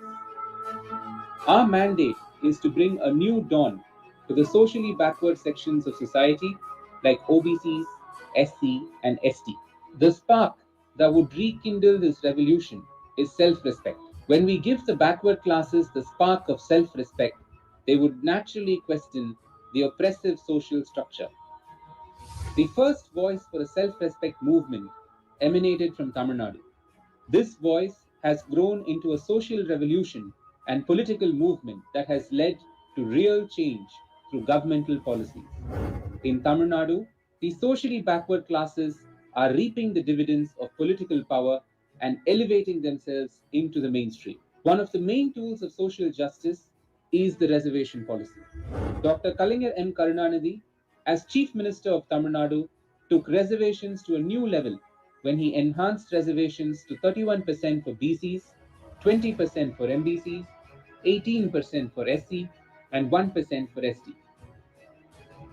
Successful implementation of the 69% reservation for people from oppressed classes entrenched the ideals of social justice strongly in Tamil Nadu. Social justice cannot be achieved without making special provisions in favor of traditionally oppressed classes of citizens. This includes women. In our society, women have traditionally been relegated to the household without access to education, employment, and an equal place in mainstream society. Women empowerment can happen only through education. The Chief Minister of Tamil Nadu, Honorable Thiru M.K. Stalin, has focused his attention towards upliftment and empowerment of women. Free bus travel for women of all ages has given freedom and independence to women in Tamil Nadu. A universal basic income of monthly ₹1,000 to each female head of household is a first of its kind in the world. A monthly honorarium of ₹1,000 for girl students in government colleges has given them confidence to complete education. The critics of these social justice measures call them freebies or Revidi culture. The reason they criticize it is because social justice brings liberation. If the masses are liberated, they will stand up for their rights, including economic justice. They will question the corporates who trample on their rights. The BJP is afraid of this awakening.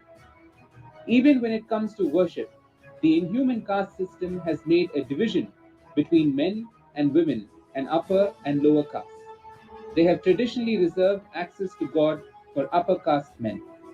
This forms the basis of all caste hegemony. The social justice movement seeks to break these glass ceilings. In Tamil Nadu, the Dravida model government of Honorable Thiru M.K. Stalin has appointed priests from all social backgrounds in temples and now has even paved the way for women priests. This is true social empowerment. At every turn, the union government led by the BJP is attempting to throttle social justice. By awarding reservations to forward castes exclusively under the garb of the EWS reservations, it has appropriated even reservations for the forward castes. Through its farm laws, it sought to enslave the country's farmers to the corporates. Through its consistent anti-minority policies, it is triggering violence against the minority communities. It is to be borne in mind that a bulk of the minorities were converts from lower castes. Thus, violence against minorities is also a form of social oppression. In order to ensure that students from backward communities do not become doctors and that the profession is reserved for the rich and the elite, NEET has been brought in to systemically favor the urban elite. Due to NEET, there are suicides in all parts of the country. Through NEET, the BJP government attempted to do away with OBC reservations, but only due to a legal battle by the DMK party right up to the Honorable Supreme Court. Now, each year, 5,000 seats are being reserved for OBC candidates in All India quota. Still, efforts are being taken to undermine OBC candidates in NEET by counting meritorious candidates against the OBC quota instead of the general category. In the Manipur conflict, we saw how the NDA government created mistrust and conflict between the Meiteis and Kuki tribes of Manipur, leading to the worst law and order situation in the history of the state and even the country. A question lingers why a former Honorable President of India and his wife were barred entry into a temple. Is it just because of their caste? Therefore, the social division of caste is very much at the forefront even in today's society. In a shocking display of his mindset, the Prime Minister Narendra Modi, in his book Karma Yogi, describes manual scavenging as a spiritual experience. Thus, the BJP's leaders do not have the philosophy of self-respect in their hearts. The objective of the formation of the All India Federation for Social Justice is to achieve a social justice reawakening. The Federation seeks to obliterate caste bias and shift the focus on social justice. The BJP says it speaks for Hindus, but does it speak for all Hindus or only the upper caste elite? Will the proponents of One India, One Election, One Party, One Language say One India, One Caste? The leaders from 37 political parties that have pledged to fight for social justice have come together on this common platform of All India Federation for Social Justice. This federation must shine the light on the path ahead for social justice.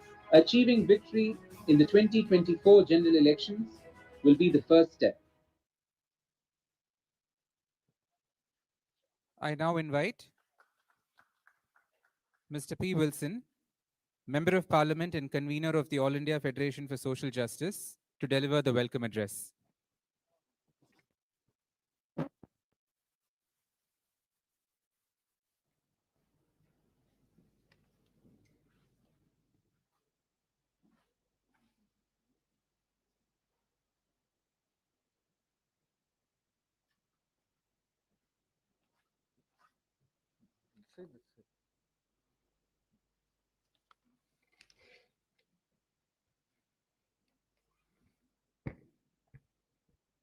The chief guest for this evening function, the guardian of social justice, the fourth leader of the social justice movement in Tamil Nadu, President of DMK and Chief Minister of Tamil Nadu, Honorable Thiru M.K. Stalin, the Honorable Chief Minister of Jharkhand, Thiru Hemant Soren, the Honorable Deputy Chief Minister of Bihar, Thiru Tejasvi Yadav, Honorable Thiru Veerappa Moily, former Chief Minister of Karnataka and former Union Minister,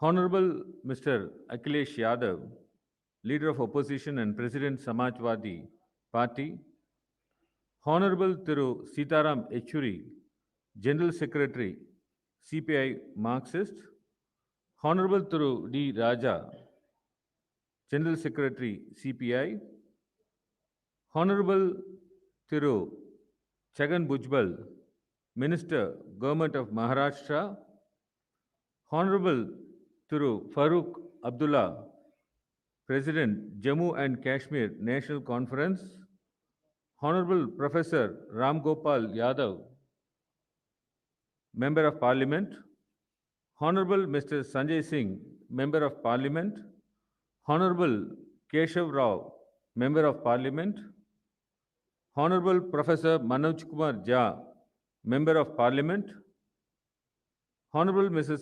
Priyanka Chaturvedi, Member of Parliament, Honorable Mr. John Brittas, Member of Parliament, Honorable B. Mastan Rao, Member of Parliament, Honorable Mr. Jawar Sirkar, Member of Parliament, AITC, Honorable Mrs. Fauzia Khan, Member of Parliament,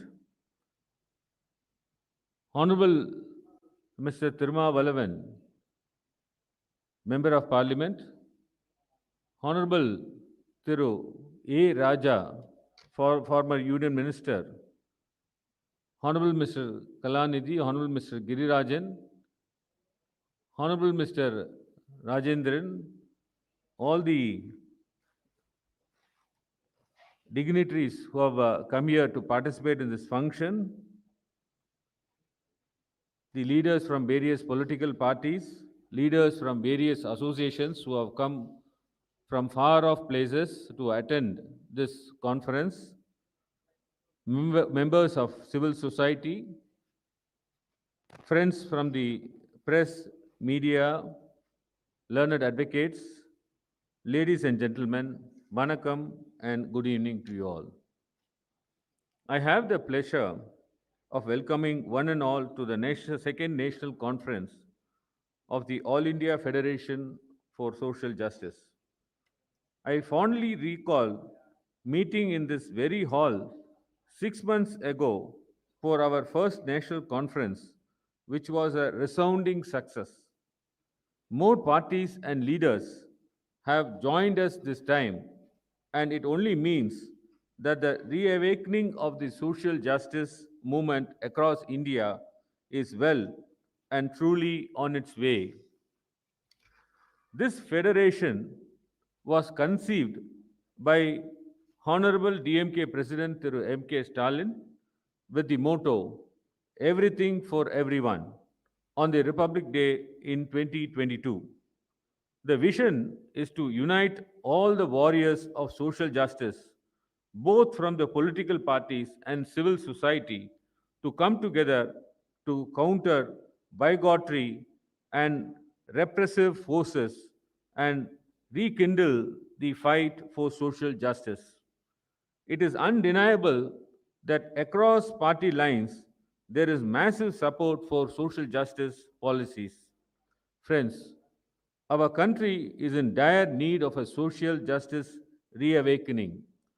The BJP has indulged in religious polarization for electoral gains. Apart from the obvious target of such polarization, the minorities, such polarization alters the psychology of the people. It creates a higher versus lower mentality. It is this mentality that led to caste discrimination for over thousands of years. When human beings begin to think one is more superior to the other, there is discrimination. That fundamental notion of superior and inferior has to be countered to achieve true social justice.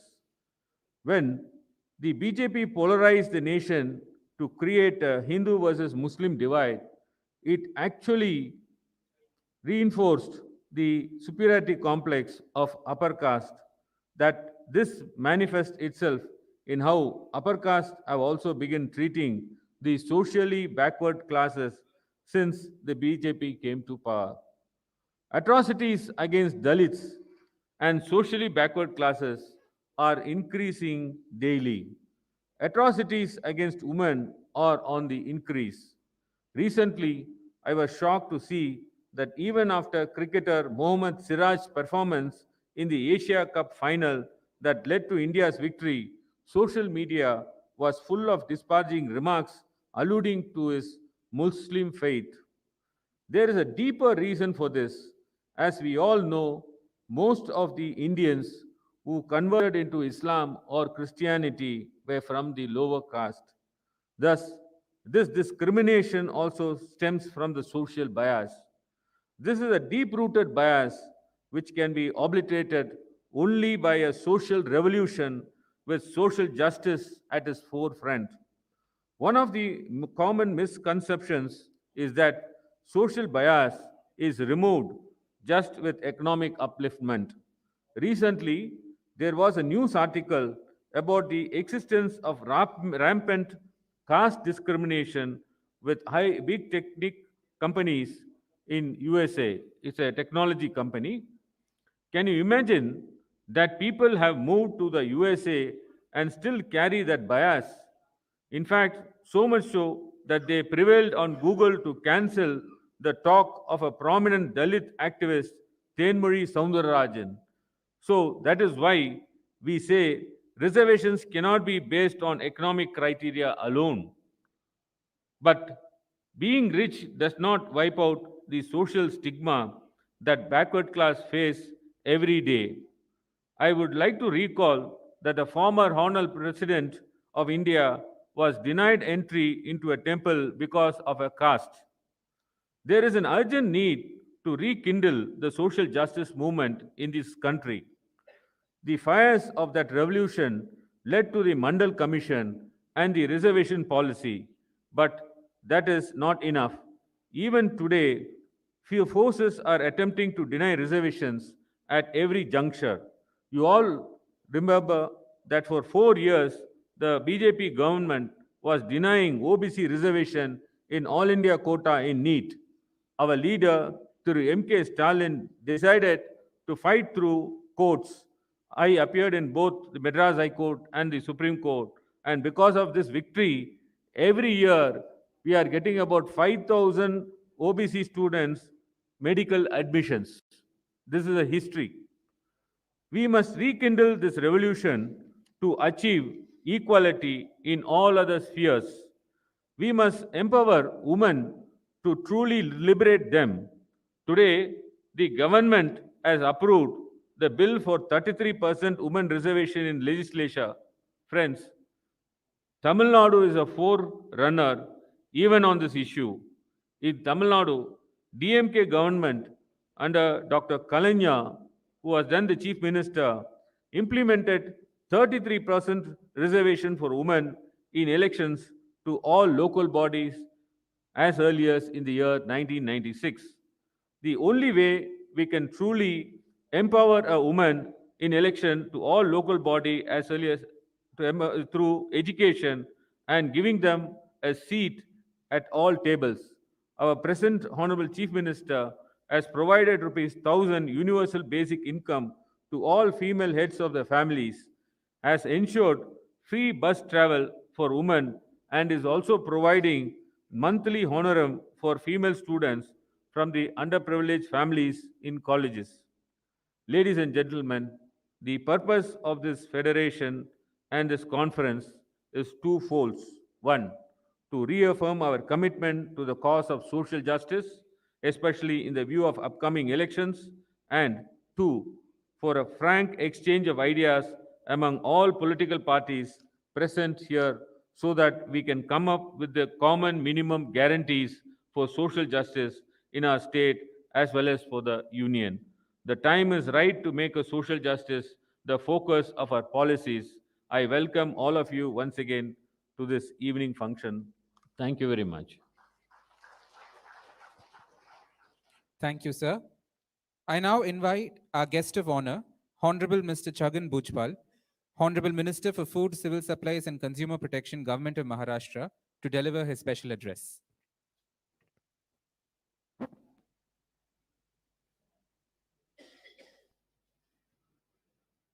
Social Justice Conference, second national conference.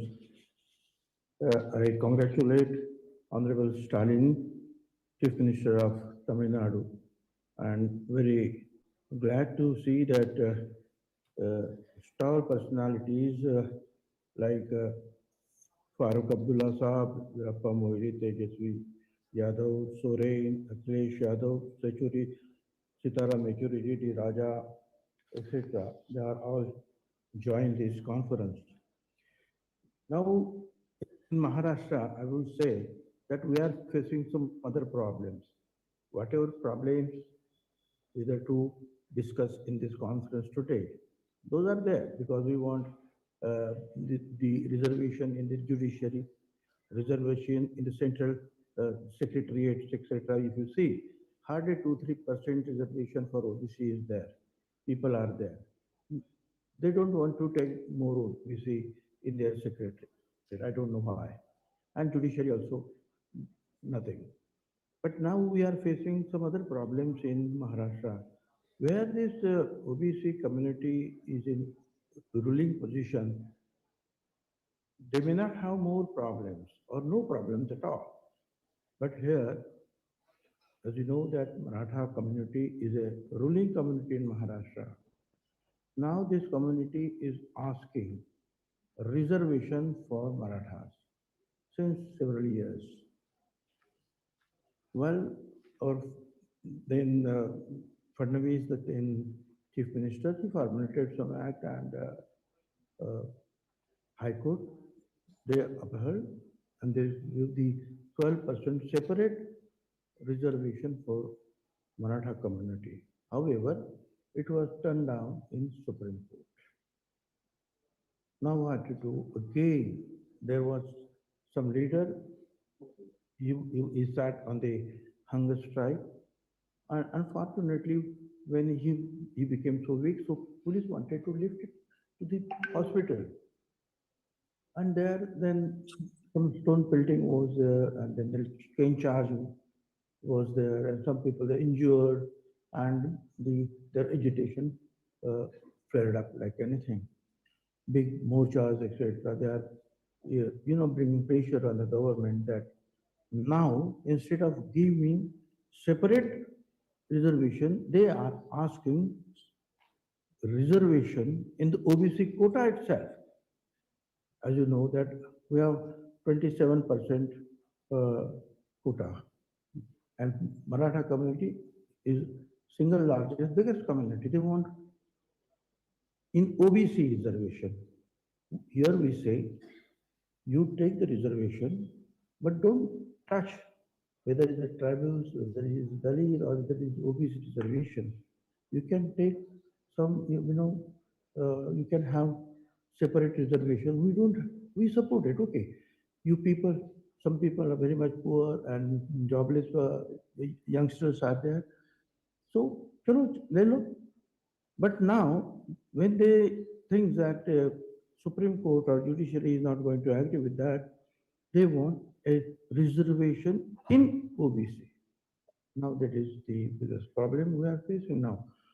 Now against that, Maratha community agitation. Now OBCs also they are coming on the road. They are also agitating. Morchas are there. Now how to save OBC reservation? That is the main problem in Maharashtra. I would say, and thanks very much to Congress AIFSC committee. Now, recently they have passed the resolution that the ceiling on this reservation should be removed, and 10-12% whatever you can add more reservation, so that Marathas in Maharashtra, Patidar in Gujarat, or Jat in Haryana, Gujar in Rajasthan, Kapur, Andhra, all these people, they all will be satisfied, or they will have the reservation separate.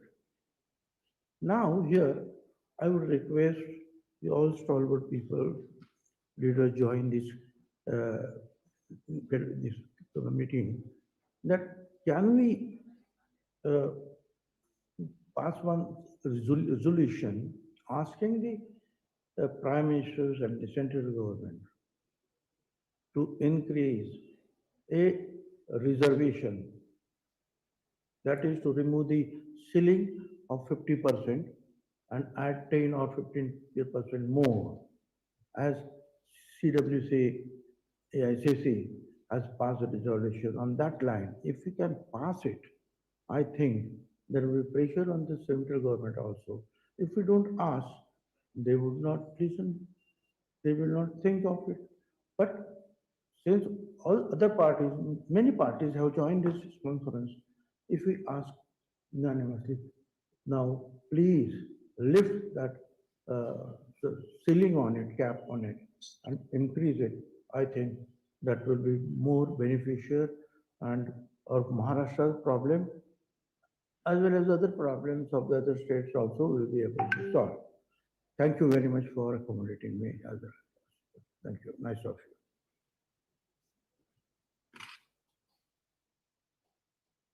Thank you, sir. I now invite Honorable Mr. Jawahar Sirkar, Member of Parliament from the All India Trinamool Congress, guest of honor, to deliver his address.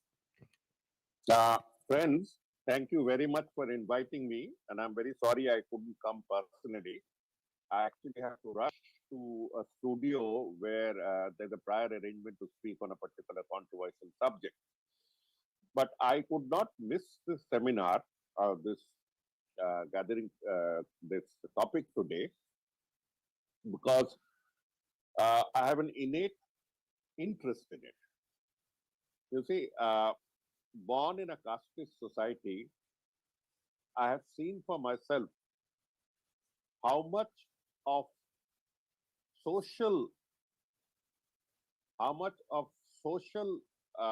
disrespect is shown to the backward classes, whether they be other backward, most backward, Dalit, or whatever. This is the point on which I'm from social anthropology, and this is the point on which I would harp the most. I'm sure there are enough political leaders who can think of the stratagems of political reservations. But more than that, I would insist that greater pressure be put on certain points in human society that actually produce people that the rest of society look up to. I'll be a little more specific. Judiciary. There is no reservation in the higher judiciary. Okay? Though there is entry-level reservation in the IAS and others, after we cross a particular point, there is no compulsion. They do take people from other communities as a matter of quota. But then this cannot be limited only to the business of quota in the IAS. But the other point that I've insisted upon is the judiciary. We have to do something about the judiciary to make it compulsory to take higher judicial officers, I mean judges of the High Court and Supreme Court, up to a point in from the communities, OBC and other backward communities, other communities. This is essential because a judge and the status of a judge influences society to such an extent that mere reservation in government service, which I'm sure, or in representation of elected representatives, which I'm sure you are looking into. This sort of position in the judiciary actually does more for this respect and the command that any caste or any group of caste can hold. I come to the next profession where there is an abysmal state of PhDs in engineering, in management, even in the social sciences. Since we don't practice reservation with determination, even entry point candidates are not, the entry point seats are not filled up. I've been with several educational institutions and I know that we used to sign the not available report for OBCs, SCs and STs, finished and be over with it. Now, the government, all governments have put sufficient pressure, but it is for the communities also to exert pressure. The recruiting institutions, I mean the educational institution, IIT, NIT, IIMs and others, do not see any palpable voice of the backward communities. They see only a government order. This is where I feel that the backward communities must come forward and press it before them that you tell us, you circulate your thing, but you give it to us, we will also circulate within our community so that candidates are available. You know, in that case, you would actually be performing a Herculean task. It is not that the institutions or universities or higher institutes do not take because they don't want to. There is an element of that, but really the information link with eligible candidates is missing. Is missing to a large extent, and I feel that the associations and others must play a positive role in it. I am purposely avoiding the issue of political reservations because I am sure others have covered it or will be covering it. I am sticking to areas where I feel social respect, social standing, which is essential for any community to rise beyond the point, is maintained. I have referred purposely to judiciary and to education. We cannot have it in the form of arts, in the sense that in the performing or creative arts, there is no such benefit available, real benefit available. So I'll stick only to higher education, I'll stick only to higher judiciary, and request you to rethink your strategies and to come up with policies where these posts that are available to them in one sector as a matter of right, but are not being filled year after year for 30, 40 years, if they're not being filled. And the other, where we need to create a space. The judiciary must understand that they have a compulsion to be in tandem with society. I don't want to get into statistics to tell you how many really upper caste people from the highest communities are completely overrepresented. This is not a deliberate strategy. It is the result of centuries of economic and social extra benefits. Now, time has come for us to make this abundantly clear that we as political parties, we must be seen to be with them not only on paper, not only on political demand, but also in social demand. It's the social level that matters the most. That is all that I have to say. And I thank you for having invited me for a few words. My party, the All India Trinamool Congress, believes in a completely casteless, secular society. We have amongst us the most backward and Dalit people of Bengal and certain other places. and we have stood by them. In the last election, assembly election, Mr. Modi tried his best to bring in casteism into Bengal by bringing up SCs, STs, OBCs, and many other issues. But people of Bengal did not respond. We carry them with us, and if they have any problems, in many cases, the level of representation of women is as close as to their natural reservation level, that is 50%, sometimes even above 50%. Similarly, in areas where other reservations are called for, socio-economic reservations are called for, we try our best. We try our best. With these words, I thank you once again for calling me, and I really wish you all the very best. Let me know if I can be of any service. Thank you. Thank you, sir. I now invite our guest of honor, Honorable Thol Tirumavalavan, Member of Parliament and Founder President of the VCK, to deliver his address.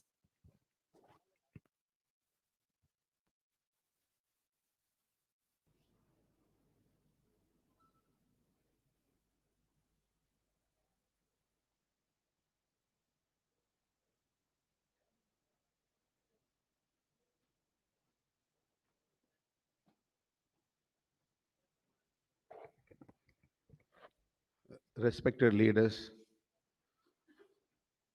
good evening to you all. Thank you for this opportunity.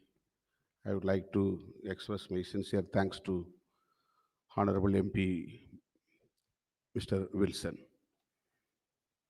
This is a national conference organized by this All India Federation for Social Justice. We are fighting against inequality and discrimination. To find solution for this crisis, there is a need of social justice. Social justice is a doctrine, it's a philosophy. To find solution for this inequality and discrimination in this society.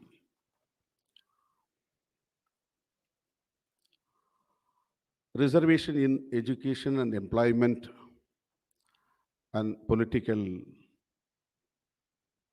arena is very important to empower marginalized sections, those who are suffering prolonged. But there is no reservation in private sectors. There is no reservation in promotion. There is no reservation in higher judiciary. There is no reservation for women. But today they have introduced a bill for women reservation.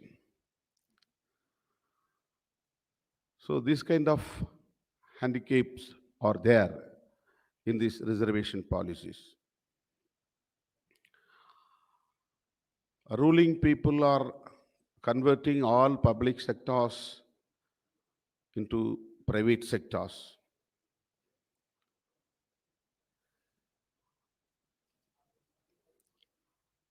There is no proper implementation of reservation in all sections across the country.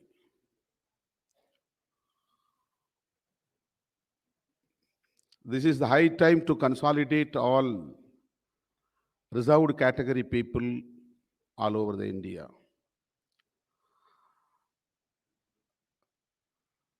Our great leader, revolutionary leader, Kanshiram Ji, fought for the unity of Bahujan.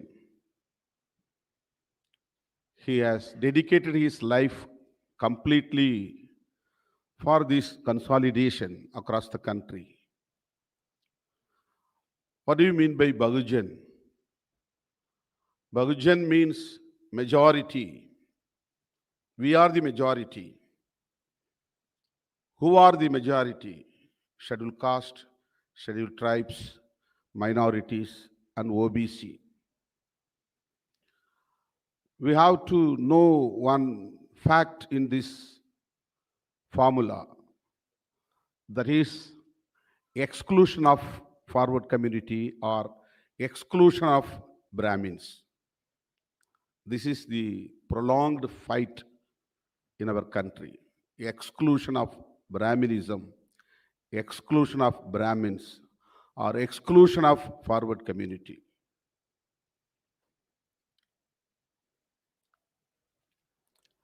OBC mindset is, I wish to convey my message frankly, that OBC mindset is not against forward community. It is against scheduled caste and scheduled tribes across the country. This is a bitter fact. We have to accept, we have to agree. Scheduled caste and scheduled tribes not against OBC improvement or empowerment. They never fight against OBC's empowerment. When Mandal report came into implementation, the only organizations of Dalits supported, extended their support. Ramlas Paswan was the right hand of Sri VP Singh. He extended his support to implement Mandal report. All the Dalit leaders across the country have extended their support to implement Mandal report. But forward communities, particularly Brahmin, particularly BJP, particularly Advani, led the struggle against Mandal report. They made a riot against Mandal report. We should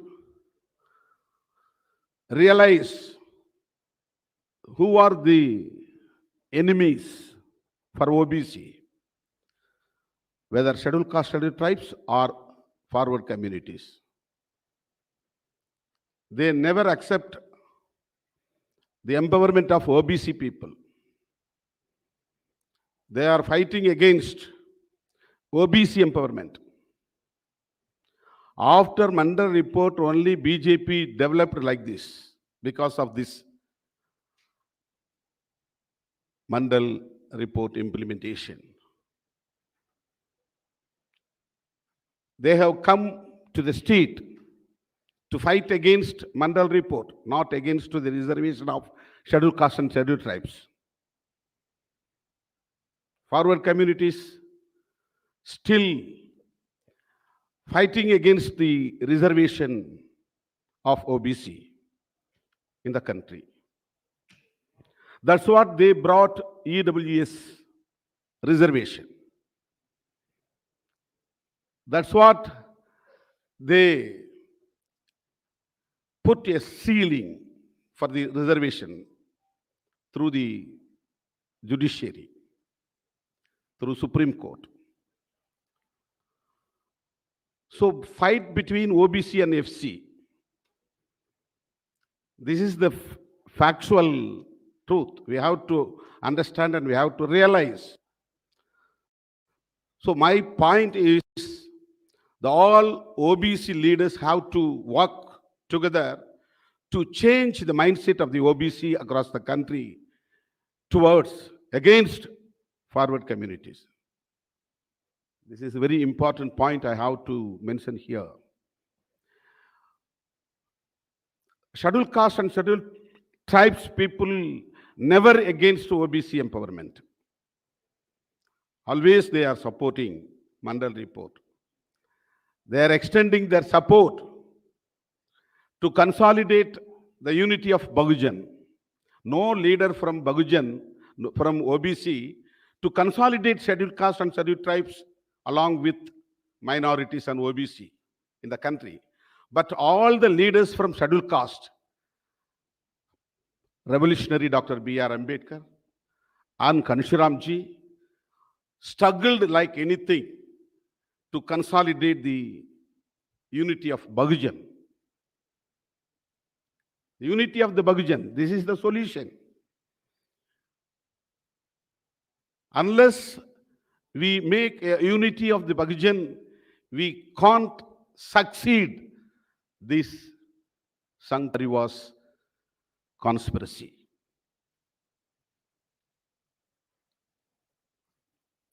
So I would like to mention again and again, there is a solution for this crisis only through the unity of Bahujan. We have to come together. We have to work together. We have to fight together against the conspiracy of Sangh Parivars. They have an agenda that is nothing but Hindutva. What do you mean by Hindutva? Hindutva is not Hinduism. Hinduism is entirely different from Hindutva. Hinduism is a doctrine of people who are having belief in Shaiva, Vainava, like that. But Hindutva is a political agenda of Sangh Parivars. This is against OBC. But they are making a drama politics that we are Hindus. They want to safeguard themselves in the name of Hindutva. Our fighting against forward communities' dominance, our fighting against exploitation of the forward communities, prolonged exploitation. But they want to hide themselves in the name of Hindutva among Hindus. Baba Saheb Ambedkar, our great leader Kanshiramji, and everyone is fighting to exclude Brahminism, Brahminocracy, Brahmin dominance, Brahmin exploitation. So this is very important meeting organized by this All India Federation of Social Justice to consolidate OBC, scheduled caste, scheduled tribes and minorities. There is a big threat to the constitution, not only for the reservation. There is a big threat to the constitution. They want to dilute the constitutional values. They want to throw away this constitution because this constitution provides socialism and secularism. Secularism, pluralism, federalism. These are the basic factors of the constitution. But Sangh Parivars are trying to dilute these constitutional values. So now we are here to save the constitution. This is the first challenge for us. Unless we save our constitution, we cannot save the social justice.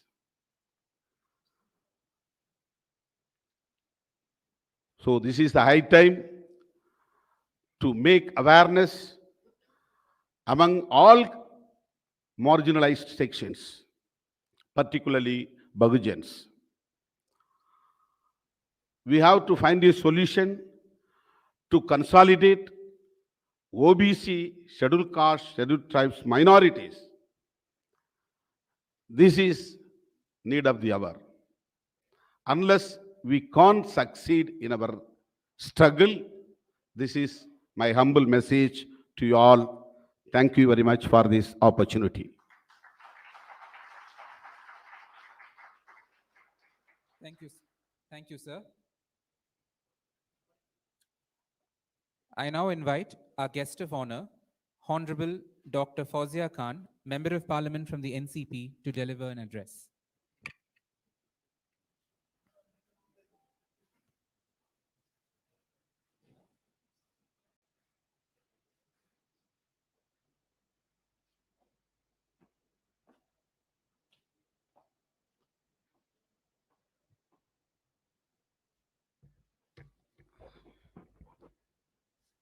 Good evening, most honorable leaders who are participating in this conference, honorable ladies and gentlemen. I am happy to be part of this very important conference that speaks about social justice. Social justice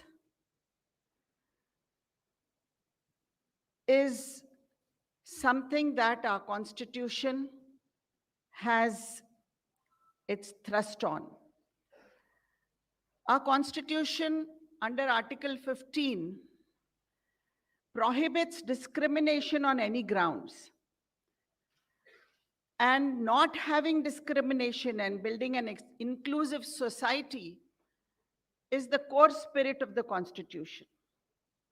But it is a very complex phenomena when we talk about reservations, because there is a kind of confusion in present times that talks about economic backwardness also.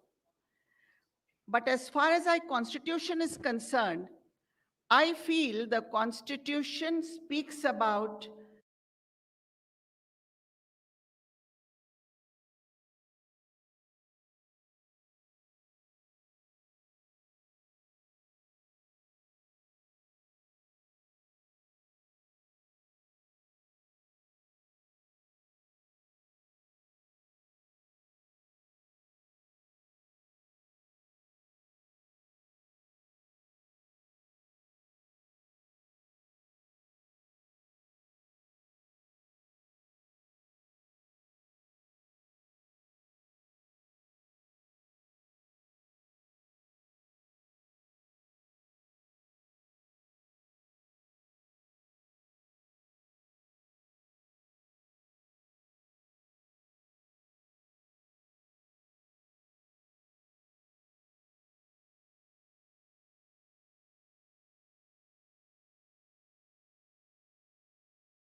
very, very odd kind of position in society. Christian community, Muslim community, or other minorities, where there are mob lynchings, there are attacks on places of worship, there are, you must have seen a viral video of a woman teacher who is asking the students to slap a student, a small child, because he belongs to a certain community. This kind of hatred is being propagated against the minorities. And I was very surprised to see the CBSE notification, the CBSE board, where education is supposed to be such a pious and a noble section of our society. CBSE has sent a notification that all schools must make an exhibition of the horrors of partition in front of little children, so that they see the pictures of what horrors were there during the partition time. What is the purpose? The purpose is clearly that hatred should be bred against a certain community in this nation. And it is so dangerous that this is being done at a level where children are still growing up and their minds are still being formed. If you talk about justice, the most important thing that we should be talking about is about Bilkis Bano. In Gujarat, Bilkis Bano was raped, her family was raped, they were killed, a little baby of 3 years was killed in a very, very brutal way. And these culprits were convicted and they were in jail. And the Gujarat government decided to see that they are freed. And when they returned back to Gujarat, they were garlanded and they were honored because they did such a noble and a great thing by raping women of India. Is Bilkis Bano not a beti of this nation? I think we have to pay attention to this.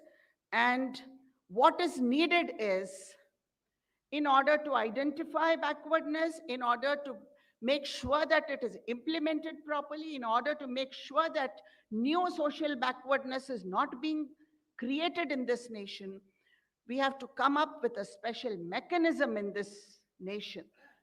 We have to insist on the government to build a mechanism that deals with social justice in the way it should be done, because it's always, I see in Parliament, it's a half-hearted approach. We always come up with one bill or the other which is giving reservation to a small community. Why cannot it be a wholesome thing? Just as Chhagan Bhujbal ji said, the Parliament is the institution which should actually now talk about increasing the limit of 50% that is there for reservations. Unless this limit is increased, and this is the right of the Parliament to do it, unless this is increased, we will not be able to give justice to all the communities that need reservations and they need special treatment in this nation to come up to the others, so that India becomes an inclusive society and there is a real social justice in the real sense in this diverse nation. I know it is a very, very complex phenomena and there are so many challenges, but still I'm very, very happy that you have formed this federation and you have taken a step in this direction. We as me individually and from my party, we are always there for social justice. And thank you very much for having invited us here. Thank you. Thank you, Madam. I now invite our guest of honor, Honorable Mr. K. Keshav Rao, Member of Parliament from the BRS, to deliver an address.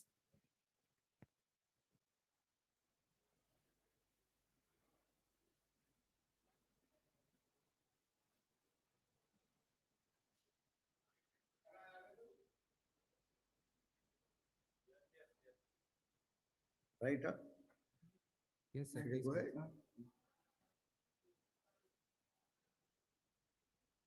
Am I audible to you all, please? With Mr. Wilson? Yes, sir. Yes, sir. Please go ahead. All right.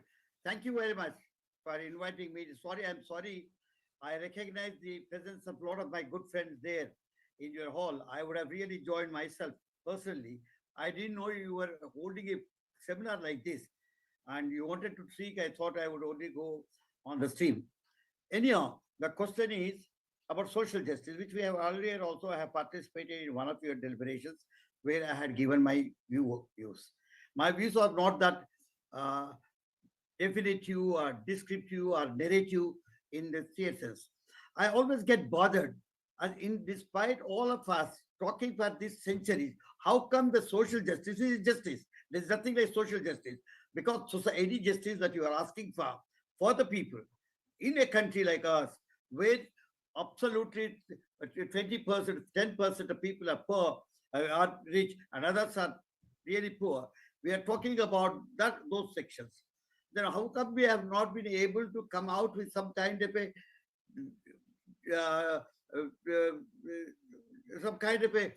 agenda, some kind of a answer to these problems? You know, these issues of Supreme Court and this kind of cases have gone to Supreme Court many a time, and Supreme Court always came in support of the weaker sections. The question is this: social justice is nothing but equality. We are asking for equal behavior, a behavioral pattern. In a country like ours, you have two classes. You see, you are always thinking, yesterday I was talking to the parliament and saying we are being identified more by the religion and the caste and creed. No, we are actually identified by the class. We belong to a class which really is fighting the other class, which is enjoying the fruits of independence, enjoying the fruits of development. Today, you know, most of us know that 42 to 50% of the wealth of the country is in the hands of 1% of people. And the other thing, even 60% of the wealth is distributed about 3% of people. So this is a class distinction that exists today in this country. That is why the communist friends talk about the class approach. This is what exactly they mean by it. So we need to fight. Unfortunately, what has happened is caste has also become the class. In this country, the weaker sections and the backward classes are nothing but poor people. They're identified as a poor. So when we talk about caste or when we talk about the class, we talk about the weaker sections in this country. The concept of social justice has not yet been defined by anybody, very acceptable to all people. Even Supreme Court, while it did not give definition, it did say, it leaned and said, anything that goes into the benefit of the weaker sections is social justice. This is what Supreme Court said in one of its judgment. I am not able to recollect that. But today, thus, when I'm talking of Supreme Court, the legal systems in this country has accepted social justice as a legal organ, as an organ of our justice system, legal system. So when we have all these things in our support, when people like you are in our support, when the backwarders are moving in our support, as Fauziaji just now said, take for example the bill today which had come before the parliament. It had asked for the reservation of women, which is really welcome. Really welcome in the sense it has done very good. We were asking for reservation, but it has discriminated within itself. It has exposed the drafter. It says it has the same kind of reservation of 30% or whatever percentage it is for SCs and STs. But it purposefully, deliberately forgot or eliminated the backward classes. When we talk about society, when we talk about law for a society, we talk about the entity. We talk about all the people put together. And the majority of them are nothing but the SCs, STs, BCs, OBCs, and minorities. They constitute something like 70 to 75%. If you forget about it and discriminate it, bring SCs into that and SCs into that, which is welcome, which we want it, we are their co-partners. What we are trying to say is the attitude, the class attitude of the people who are ruling is that they look to entirely balance it to entirely a different class as such. This is what exactly we do. But what I'm saying is while we talk about backward classes and we talk about social justice, we need to come out with some kind of a program, concrete program, by all of us, including the parliamentarians. Mr. Raja is also there, including parties. They must come out with some kind of a program that is going to do good. Now, of late, there has been a lot of discussion on some kind of a religion, Hinduism, and I'm not trying to get into that big kind of a discourse. But I will tell you, the pernicious practices that this country are adopted, are practiced from the traditions, whom a person, no less than a person like Prime Minister, says all Sanatanis should join together, unite. That means what? It's a war crime. You are asking the Sanatanis to join together as non-Sanatanis. This is exactly the attitude of the class. No, although I'm telling you here is a caste, it is a class. It is totally a prime minister coming and telling you. Now, what exactly it all does it all mean? When in Tamil Nadu, some kind of a slogan was brought out. Some friend of mine, as a minister, said that he doesn't believe in Sanatani, or he doesn't believe in anything. He said he doesn't believe in caste. We don't believe in caste. Let me make it so clear to you that there is a thing like a caste, although Purusha Sukta. If you are trying to talk about Hinduism and say Hinduism never talked about it, it is Purusha Sukta which talk about it. And look into Rigveda, the 10th mandala. What it says, it talks about Purusha Sukta, and it said Brahmin is separated, Kshatriya is separated, Vaishya is separated, Shudra, and everybody is created, but Shudra is born. That means there is no hierarchy, there is no upward movement in that. So these are few things. All of us have been discussing, all of us have been exposing it. But nonetheless, we had not really come out with some kind of a program which will really become our tool to fight this class system or this society. I'm not trying to get into the right. I don't want to get into the religious discourse at this point in time, although that's very important because that does not speak about the religion, but it speaks about the discrimination as such. It speaks about the poor and the rich as such. I would like to say about deal more with the this backward classes or this downtrodden. See, the other day, I heard, I mean, we heard in Parliament, and so what kind of a new class you are creating? Supreme Court, I forgot, I think, has considered one body which is weaker in strength should be classified as a class. It is Supreme Court judgment piece. When Supreme Court said one body can be treated as one class which has disabilities, that means we have accepted that there is a need for social justice and social distributive system. A distributive justice is what exactly we are asking. What is that distribution we are asking? We are asking social assets only. The land doesn't belong to anybody. Nobody has produced land. We think we have a right on that land. Even if I'm a farmer, even if I farm labor, even if I have a tenant, whatever it is, my right should be accepted. That is why Tenancy Act came in. Now today we are giving you go by to that. So what I'm trying to tell you, Mr. Wilson, is this, and my friends before me, see, social care has to be the affirmative action, which I thought is a revolutionary concept, which not only India gave to herself, but even Ambedkar had really championed that cause. This affirmative action that we are asking, this is removing the discrimination. We should think that we must rely more on that. We should champion that cause. And I beg of all my friends here before me that because you have something, you have some strength, you have some standing in the society, let us all join together to fight ills of this society, which are based on caste or religion or vision or whatever it is, so that we stand for social justice and for society. Thank you very much.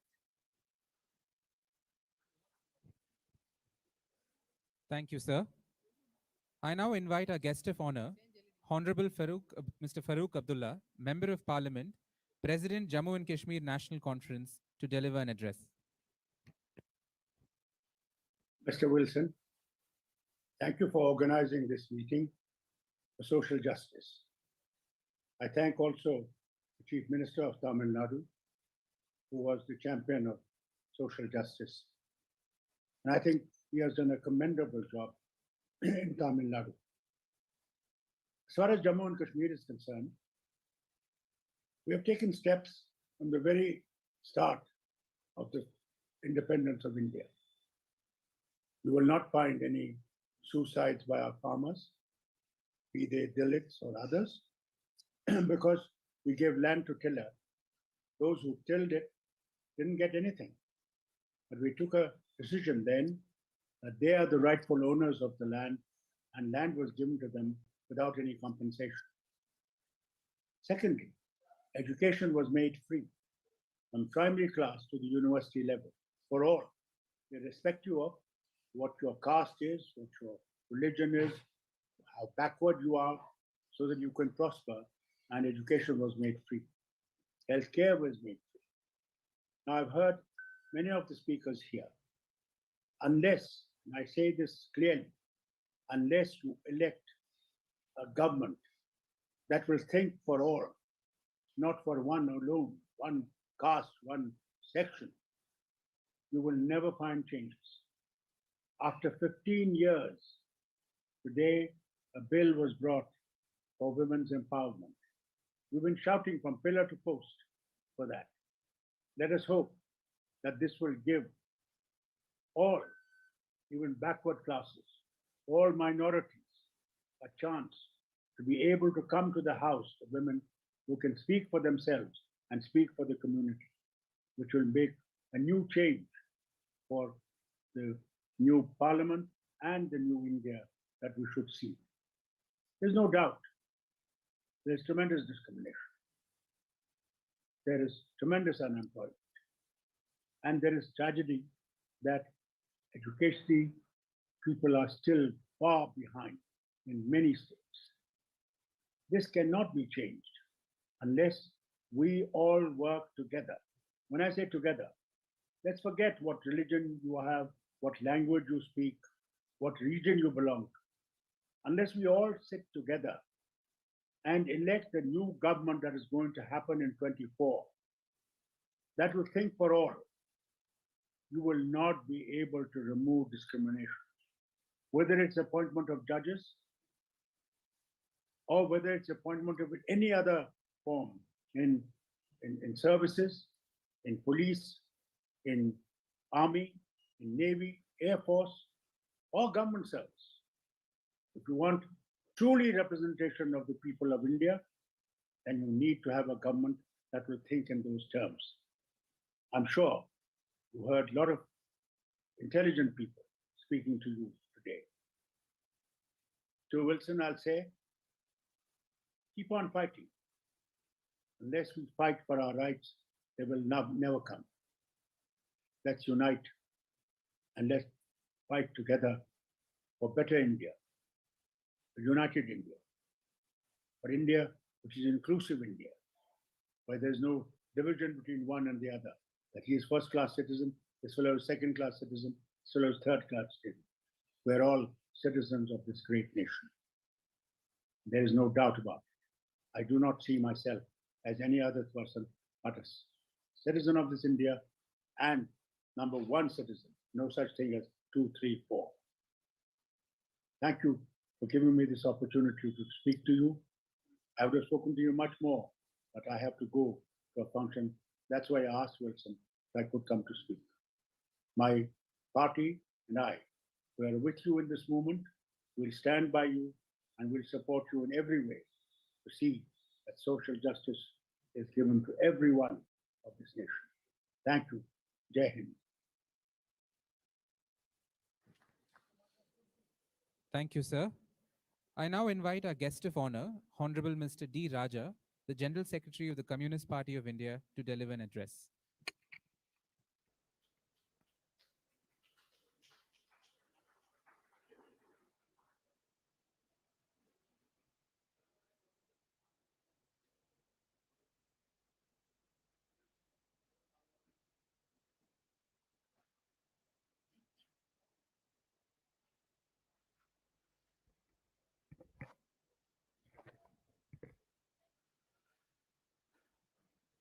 respected leaders of different political parties, civil society organizations, friends and comrades.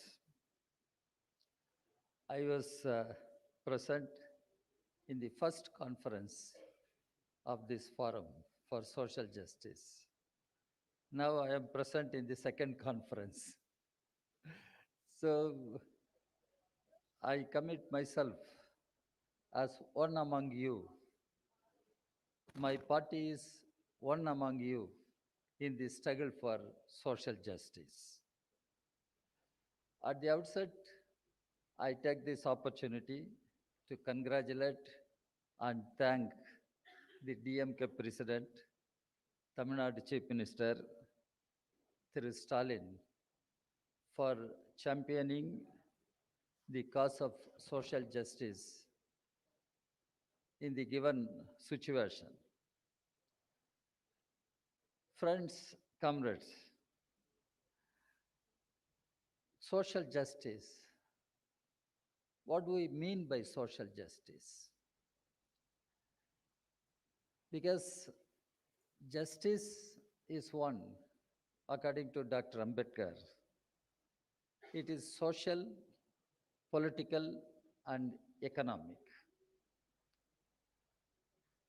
So, how we can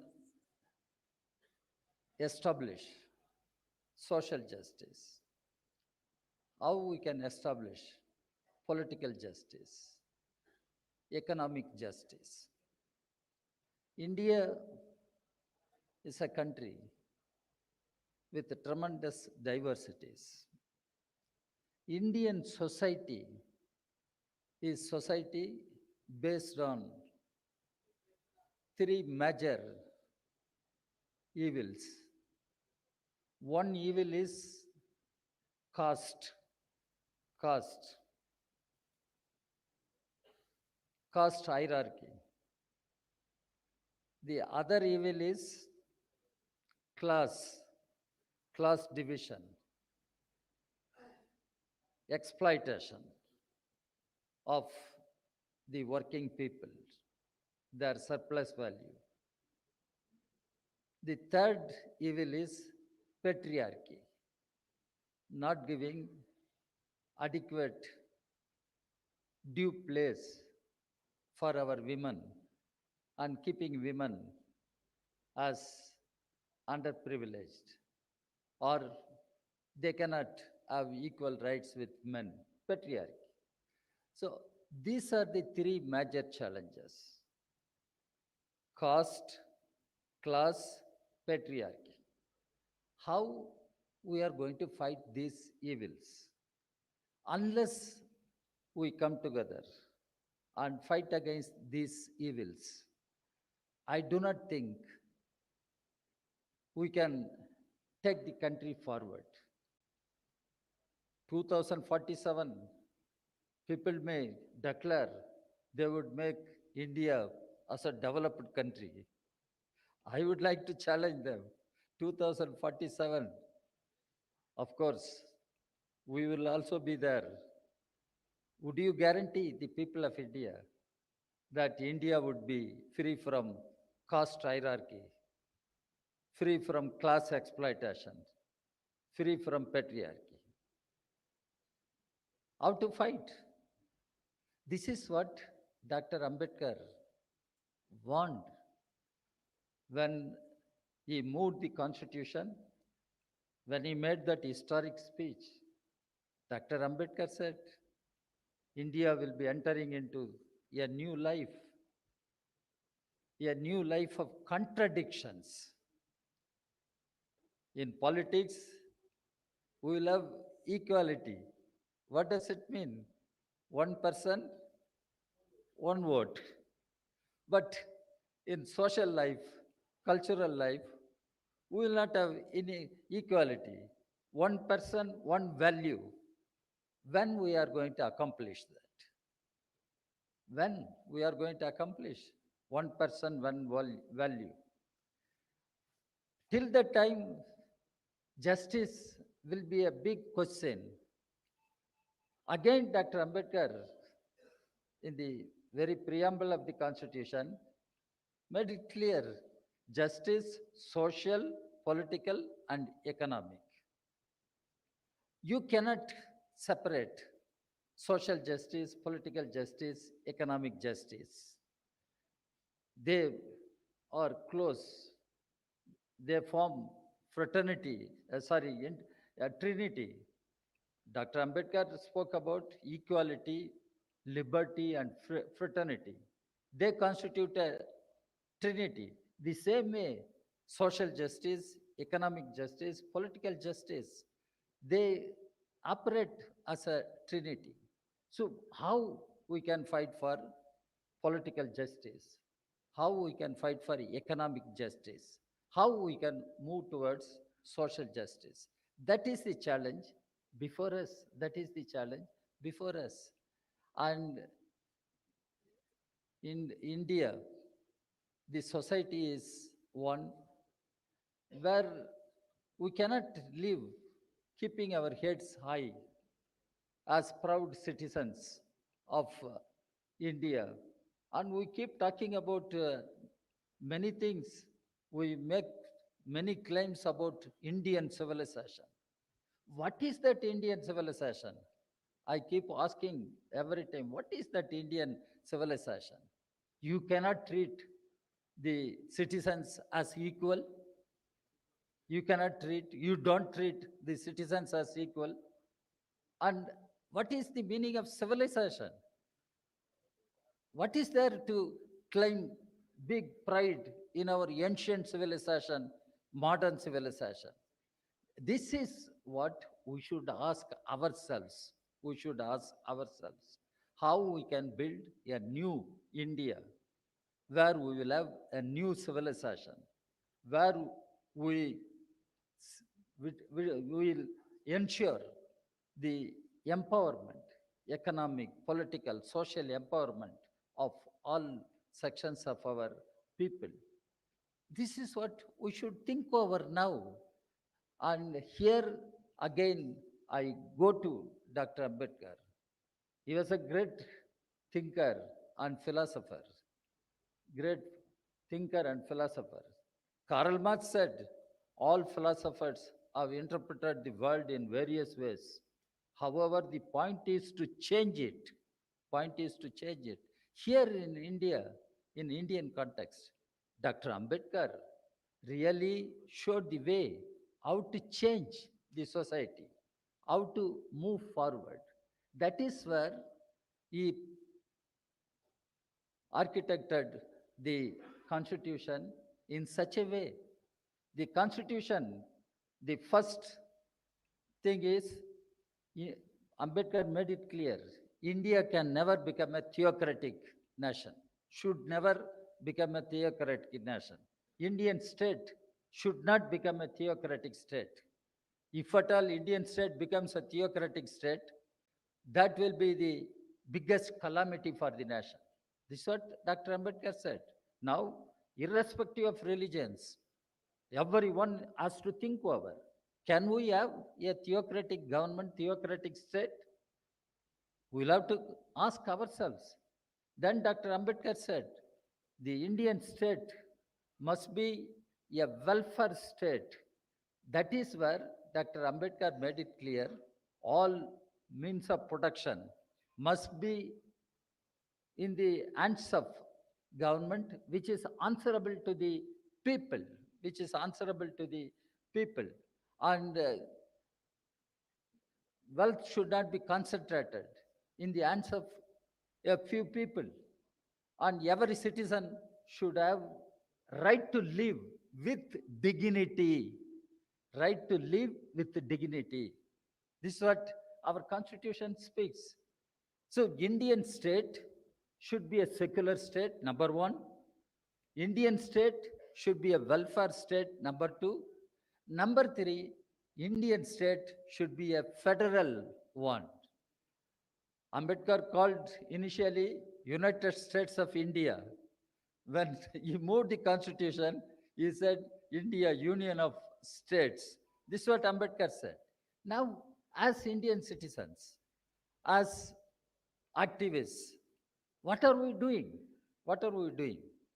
Whether we preserve Indian state as a secular state, let us ask ourselves. Let us preserve Indian state as a welfare state. Then how come the corporate houses emerged and they are looting the nation, the people, as they like?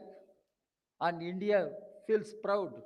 They're showing one or two corporate owners. They are the richest people in the world. Let them show the whole nation how people of India are living. Education, employment, healthcare, housing, food. These are all the basic issues of livelihood of the people. They are not privileges for some section. They must be rights of the people. People should have the right to education, right to healthcare, right to employment, right to food, right to live with dignity. Why people cannot have such rights? That is what we should think over now. We should ask, and everyone is talking about reservation. Yes, it was a different time. Reservation was brought as a policy, an affirmative action to uplift the exploited, deprived sections of our society. SC, ST were given. Later on, OBC was given reservation. Even I used to break my head. Why the term OBC is used? Other backward classes. Other backward classes. Then later on, I myself got convinced. SC, ST, they are already backward. But there are others who are also backward, other backward classes or communities. And reservation was brought as an affirmative policy, affirmative policy. And reservation, all of us know, it is in the government institutions, jobs, educational institutions. But now everything is privatized. Everything is privatized. Your education is privatized. Healthcare is privatized. And what is happening to reservation? Even judiciary. Dr. Ambedkar himself has said, and the Chief Justice or Supreme Court judges or other judges, they do not come from heaven. They are also from our society, from among us. And how to conduct judiciary. That's where even former President K.R. Narayan, even former Judge Mr. Sadashivam, everyone said that Indian judiciary should have a social representation. It must be socially representative, Indian judiciary. What can we say now? On the reservation, nobody talks about reservation in private sector. Ask Mr. Modi. He keeps talking about he will ensure that India becomes third largest economy if he comes back to power for third term. And he says he guarantees, Mr. Modi guarantees third largest economy. How we can make India as third largest economy? What about the SC, ST, OBC? How long we can call them as SC, ST, OBC? When we can start treating them as human beings, citizens of this country? They are not subjects of one government X or Y. They are citizens of this country and they are children of this country. We are children of this country. And why we should be discriminated? Why we should be looked at as Dalits, Adivasis, or OBCs? What is this philosophy? What is this civilization? This is what we should ask. So it is a long-drawn battle, long-drawn battle. We can go on talking about economic reform, political reform, but they have no meaning unless you kill the monster. That monster is caste. Again, I'm not saying this. Dr. Ambedkar gave this warning. Uh, wherever you go, that monster crosses your way. That monster is caste. Unless you kill that monster, no point in talking about political reform, economic reform. This is what Dr. Ambedkar said. This is what the society in which we are all living. This is the society in which we are all living. I am asking you an honest question. Do we ask our people to feel as normal human beings? The Constitution preamble begins, we the people. But in life, we become different. We become Hindus or Muslims or Christians, or we become Brahmins, Dalits, this, that. And here we talk about unity of the people. How we can achieve? Yes, there is a need ideologically,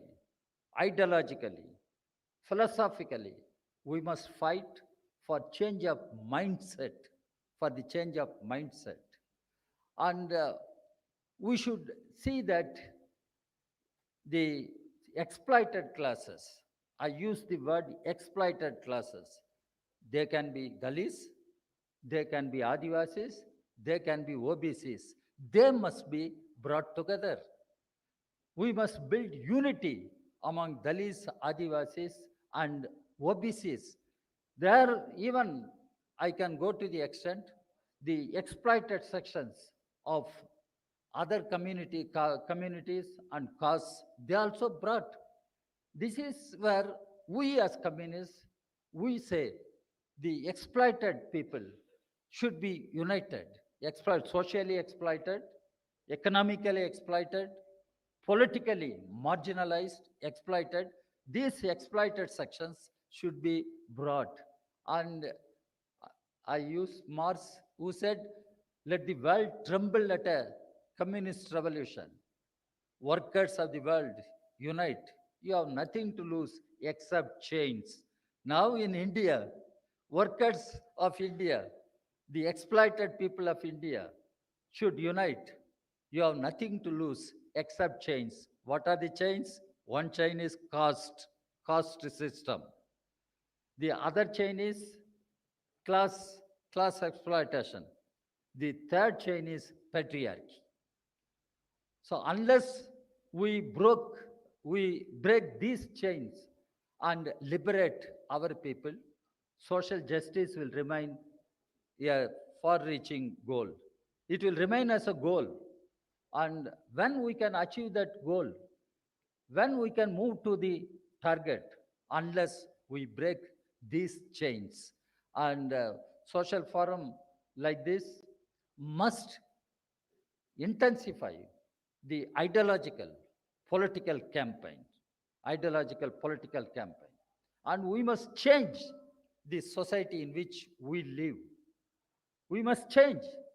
We must throw out governments if they do not act according to the constitutional values, the constitutional objectives.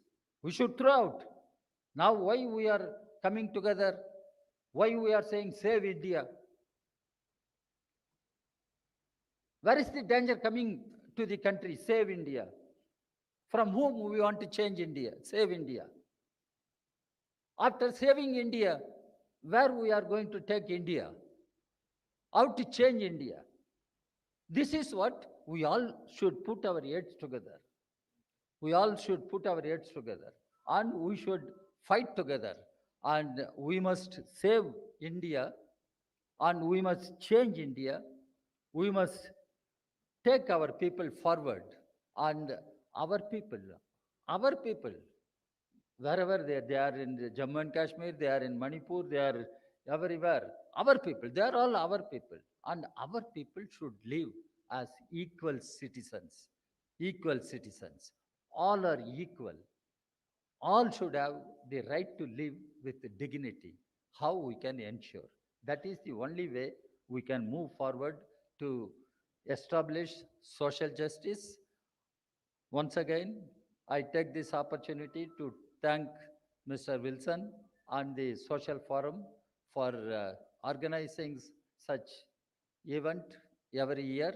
And now we should move to action also.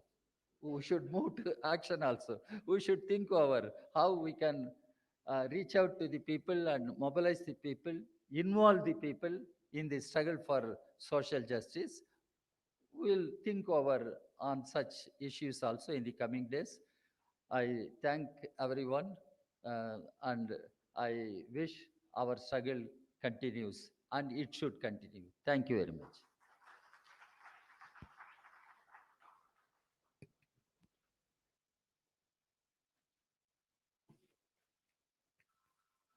Thank you, sir. I now invite our guest of honor, Honorable Mr. Sitaram Yechuri, the General Secretary of CPI Marxist, to deliver a special address. Vanakkam. Thank you very much, Stalin and the DMK for inviting me to participate in the second conference on social justice. Since last year, since the last conference, the situation has deteriorated even further. And in fact, what we have today is growing social injustice. We are moving further away, we meaning the country and the people are moving further away from the commitments and guarantees we had given to ourselves in the Indian Constitution. Apart from talking of liberty, equality, and fraternity, we promise justice, and that justice is social, economic, and political. In the last session of the Parliament, as the Modi government was announcing the various methods that they have taken, measures they've taken to improve the status of women in our country, what was the Parliament informed? The Union Home Ministry tabled this data in the Parliament, saying that 10,61,648 women above the age of 18 years and 2,51,430 girls went missing between 2019 and 2021. And most ghastly and frightening, what it shows, of 86 rape cases lodged daily, with 49 offenses against women per hour in 2021. The crimes against our tribal brothers and sisters has grown by 6.4%. Now, this is the state of the most marginalized sections in our society and in our country. Social justice today assumes utmost importance. And that is also happening because what is the real status of our backward classes? The same Vishwakarma scheme was announced by the Prime Minister from the ramparts of the Red Fort on the Independence Day, saying 13 to 15,000 crores will be spent to help. This will be given to these artisans for their welfare. Now, what is the scheme that has been outlined in the Parliament now?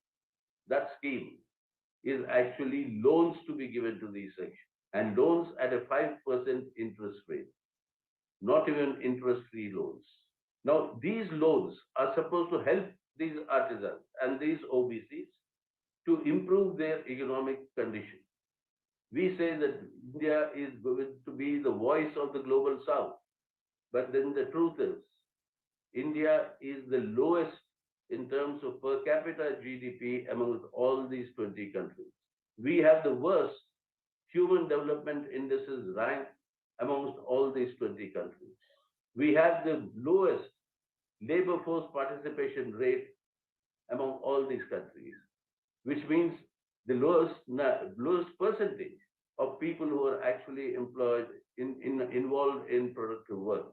So if economy is not really rising, then any benefit to these artisans can never benefit, irrespective of how much money you may give them or make available to them for loans. Social justice can only be achieved if we take our country forward to the brightness of the future and not into the backwardness of our past, the darkness of our past. We look for the future. Stalin is an important member and leader of this India bloc, And all of us as part of this India bloc are working together to ensure that we have to save India today so that we can change India for the better tomorrow. And that better India will be an India that will be moving towards achieving social justice and against caste atrocities, against oppression on terms of caste, against oppression in terms of gender, against the oppression of your marginalized backward castes and Dalits, against oppression of our tribals, against oppression of women in general. So I join all the parties present here, and I would once again thank Thiru Stalin for giving this opportunity for the Communist Party of India Marxists to be part of this larger grouping in order to take the country forward into the brightness of the future and not the darkness of the past, and move towards achieving social justice. Welcome to all. Thank you, sir. I now invite our guest of honor, Honorable Mr. John Brittis, Member of Parliament, to deliver an address.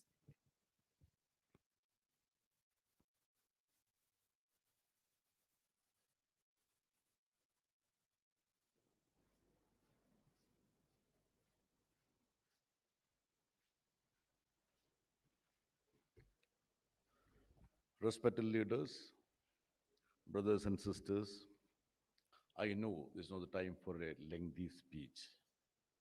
I just came to express my solidarity with the Federation for Social Justice. Comrade Raja was saying that Dr. Ambedkar said that there won't be a theocratic state. But I beg to differ. Now the country is trending towards that. When we talk about social justice, let us think about the virtual disenfranchisement of 20 crores Muslims in this country who doesn't have a representation in executive, legislature, or anywhere. Again, somebody was speaking about the judiciary. We had to wait almost 4 decades to have a judge from the backward communities in Supreme Court. Now we are talking about the Women's Reservation Bill. Big headlines in newspapers and televisions. 13 years back, Tiruchi Shiva voted for that bill. Am I not correct, sir? Now again, you need to wait another 5 years. This is the plight of this country. I feel that this is a time when all of us need to come together and fight against this philosophy of hate and hatred so that India is redeemed. Wish you all the best. Thank you. Thank you, sir. I now invite our guest of honor, Honorable Professor Manoj Kumar Jha, Member of Parliament, RJD, to deliver an address.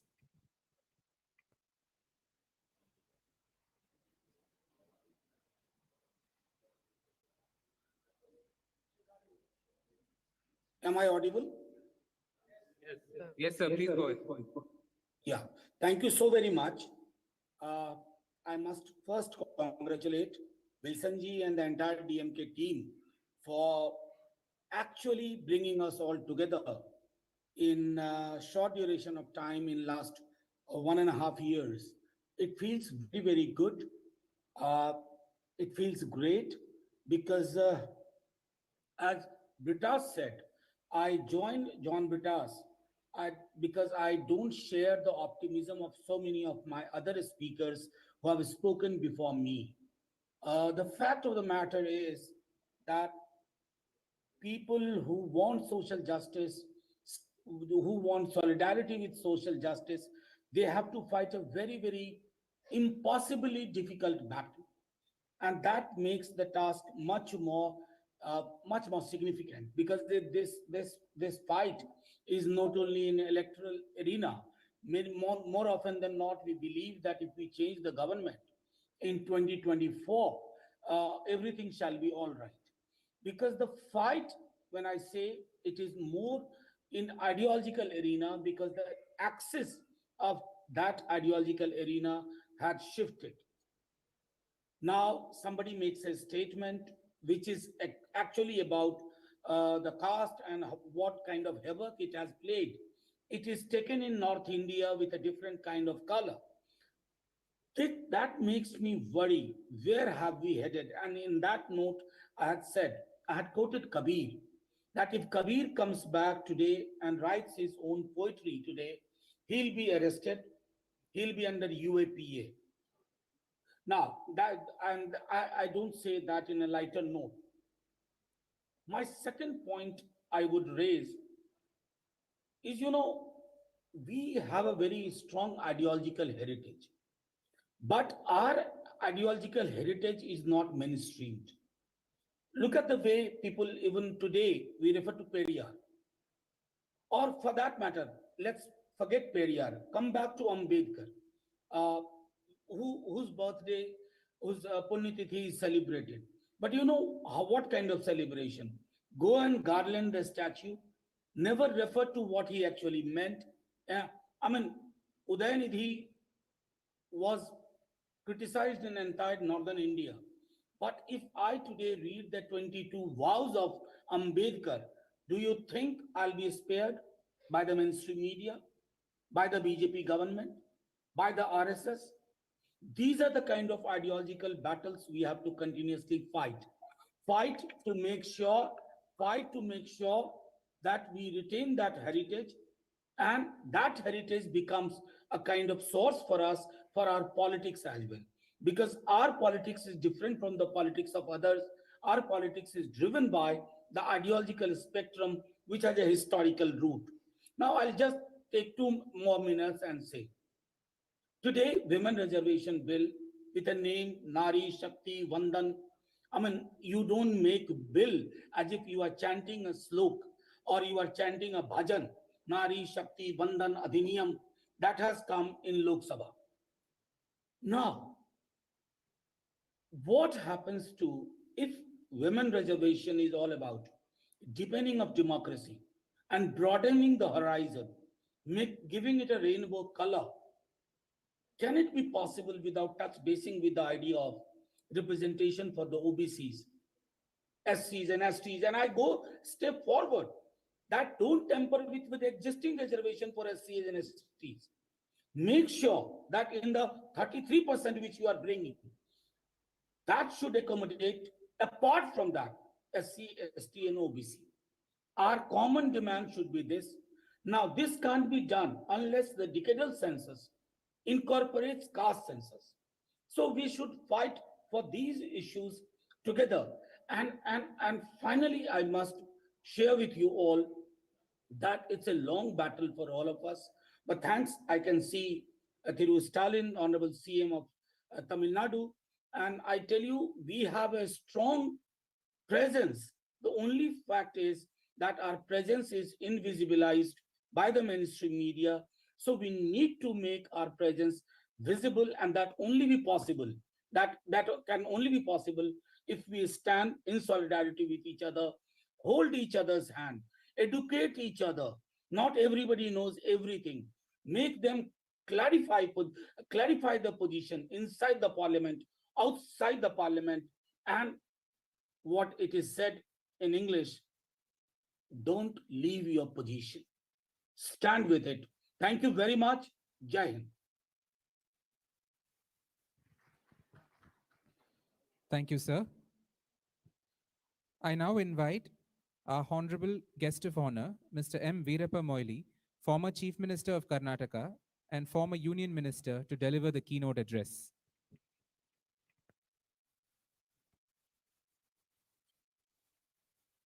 Good evening to all of you. Good evening, Mr. M.K. Stalin, who has championed the cause of social justice and also the cause of the backward classes. We are all proud of you. In fact, our Congress President, Mallikarjuna Kharge told me that I must congratulate you for organizing not only this evening's function, but also for the earlier function which you have done it. Maybe your movement may be a forerunner for the confederation of all political opposition parties today in the name of India. I think this must have inspired I think the inspiration for the consolidation and formation of India may be your movement which you have started for the cause of the social justice. Our President Mallikarjuna Kharge has said that it is from his words, I'm telling you, social justice is not only a constitutional obligation, it's one of the duty of any government to ensure that socially oppressed sections of society are uplifted through social special targeted schemes. In India, unfortunately, due to centuries of caste discrimination, there is a system of caste hierarchy in society still prevailing. It has not stopped functioning. This hierarchy is also reflected in education, employment, and every sector and segment of the society. I must congratulate M.K. Stalin and his colleagues for organizing the second conference of the All India Federation. We are all with you in this great journey to realize this. I heard Mr. Raja, Rajya Sabha member, our comrade Raja, who said that Dr. Ambedkar named caste as a monster. It's not an easy job. We have all, we personally also, we have come to this stage after putting up a very great fight against this caste hegemony in this country, in the society, everywhere you can find. This fight should continue till you realize. But we have a government today at the center, which is responsible for creating this caste system, hegemony of the caste. And also, they would like to ensure that, those, where the education was denied, the Gurukul or in a temple, we could not enter. Our class of people could not enter those premises. And when we attained independence, it was literacy rate was only 14%. That means Britishers continued that kind of a legacy to deny the literacy and also the education for the OBCs, SC, STs and all. Social justice provides social stability. Social stability provides political stability. These are all the interconnected matters, and we need to work very seriously on this, and we should put up a united fight. And it is not only the representatives of various political parties who subscribe to this idea, but also the population behind this movement should also be united by a proper education and also proper training. According to Dr. Ambedkar, the term social justice is based upon equality, liberty, and fraternity of all human beings. When this caste system, hegemony, OBCs, and all these people,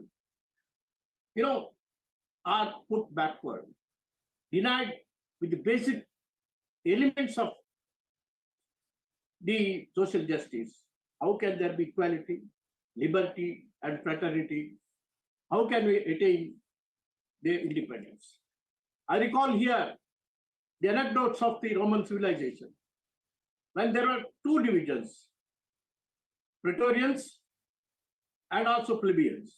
Plebeians as a working class. In a one fight when the Rome was attacked, plebeians said, we will not join the army. We will not fight for the country, because what do you have after the fight? What do you have? And when they are reluctant to do it, then the powers of positions were given to plebeians. That is the beginning of the history. But we need to continue and have social justice to ensure acceptability in a common society to all these classes who are deprived for centuries and centuries. One need not be diffident. Why should be the backward classes should be diffident? First, they should look at the history. I must come back to the history of Nanda dynasty before Christ. Mahapadmananda was a OBC, actually a barber community. Ruled India, and his dynasty ruled India for more than 250 years. It was the social and political stability provided by this regime which prevented Alexander the Great to enter this territory of this country. It's the OBCs who are in the forefront, prevent the foreigners at that time. And later, it was Mauryan Empire ruled India only when the empire collapsed.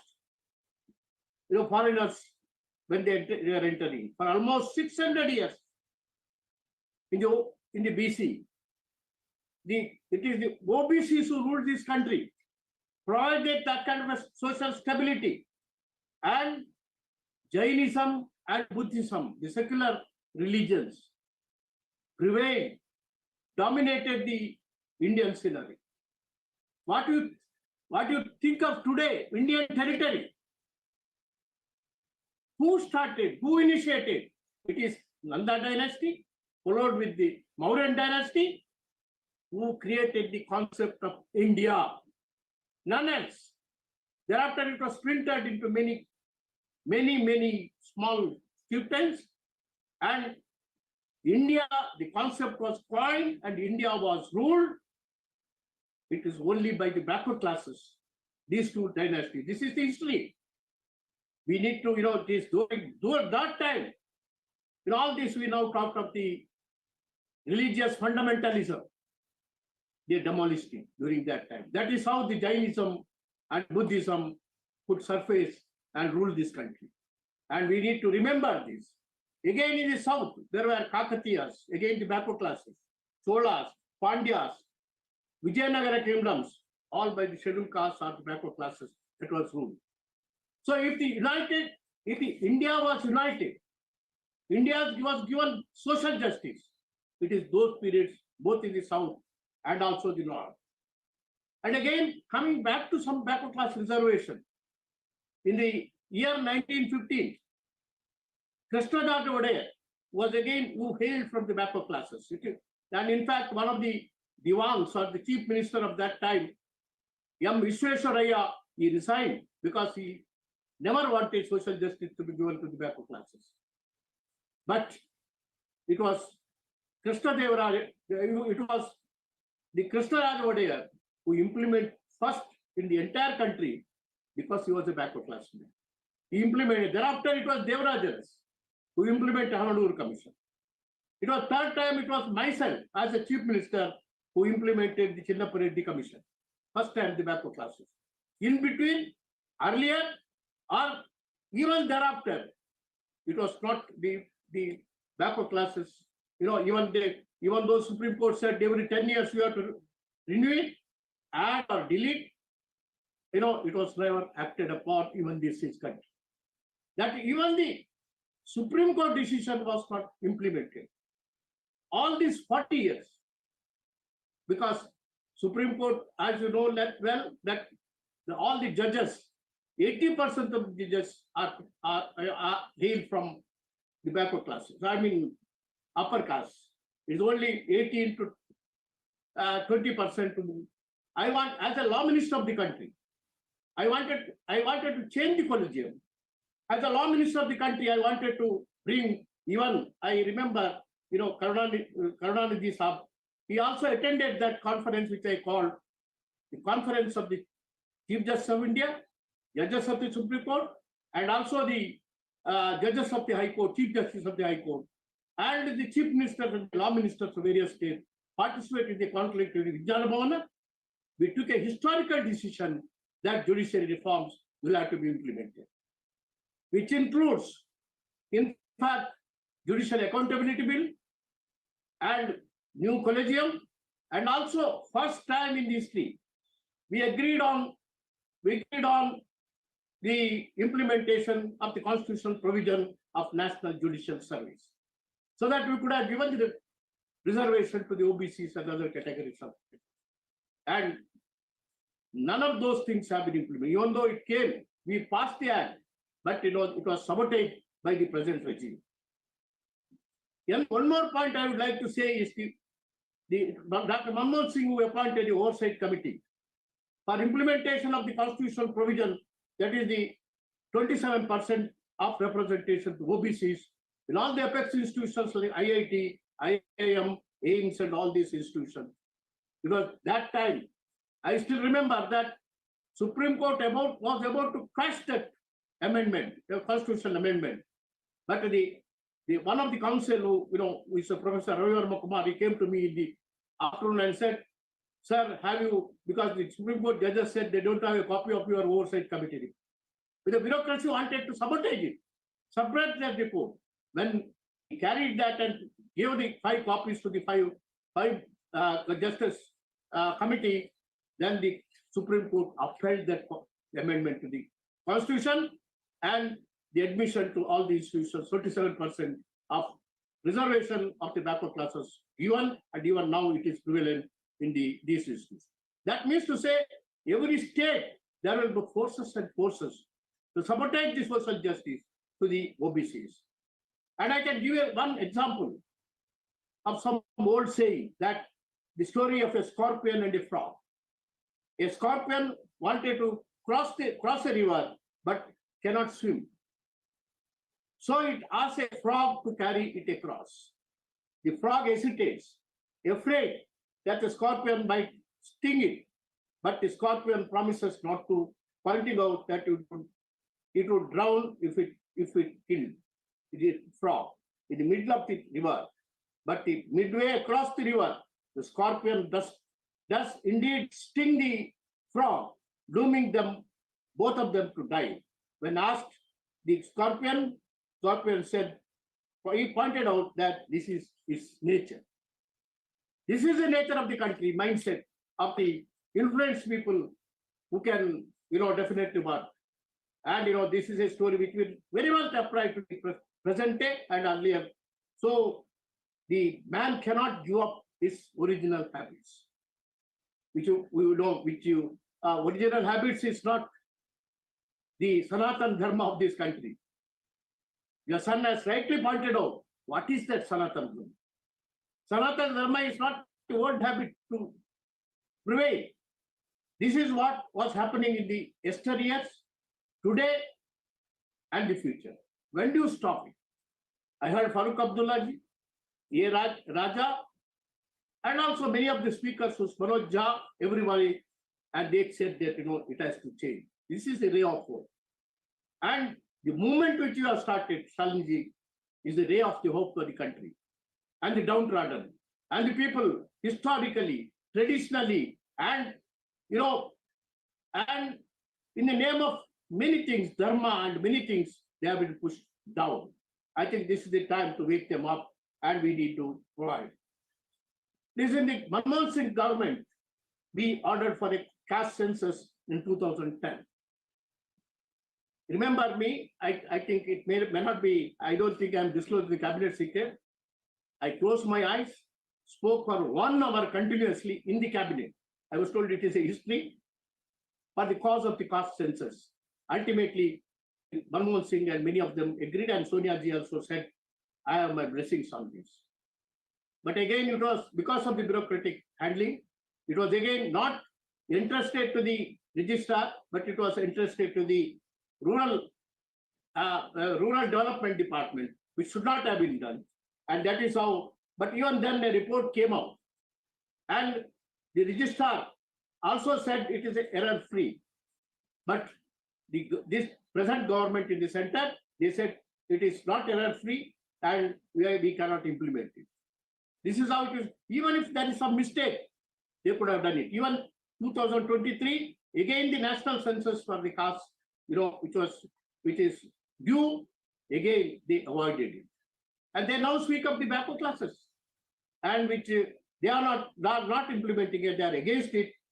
And census of 2011 was the 15th national census. Thereafter, and now they could have done it, and I think it was just sabotage by many people. And we don't have basic statistics who is backward class. Then ultimately, the backward classes, if they don't have statistics, or you don't follow up all the permanent backward classes in the respective state, and also the permanent backward classes commission at the center. They don't perform duty. They are not allowed to perform their duty. No review is done. No census is continued. And this is where we are stopped. And even if the census, the data which is provided by them is erroneous, it definitely, it can be, if the government says that the SCCC 2011 data is faulty, census of 2023 could have ensured that error-free data was obtained by the census. If we want unity, stability in the country, OBC should get their due respect, status, and role in India. If you don't do it, there cannot be social. If there is no social stability, entire edifice of freedom will definitely collapse, if not today, tomorrow, or some days later. Yeah, we find because why all this discrimination is found in the society. Wealth gap has widened and education is diminishing. The diversity, we took pride. It has become a weapon of destruction today. We speak in all proud languages that there is diversity, unity in diversity. There is disunity in diversity. This is the destructive path which the present government is taking us forward. Today, there has been a deliberate and relentless effort against the interest of India's religious minorities, as well as Dalits, Adivasis, OBCs, and women. These sections, in fact, the women reservation bill was brought by me as a law minister in the Rajya Sabha in 2011, and it was definitely sabotaged. And of course, we got it passed in Rajya Sabha, but did not come up in the Lok Sabha. And today they are beginning because they have to face the elections. And it is absolutely political. There is no heart with the Modi or with the BJP government today that they should implement it. So that is how this movement should be carried forward. All vigor, and Indian National Congress will be with you, Stalinji, to take not only by debates, but in action, we need to move forward. Thank you very much for the opportunity given to us. Thank you. Thank you, sir. I now invite our Honorable Chief Guest for this evening's function, Honorable Thiru M.K. Stalin, the Chief Minister of Tamil Nadu and President of the Dravida Munnetra Kazhagam, to deliver the presidential address.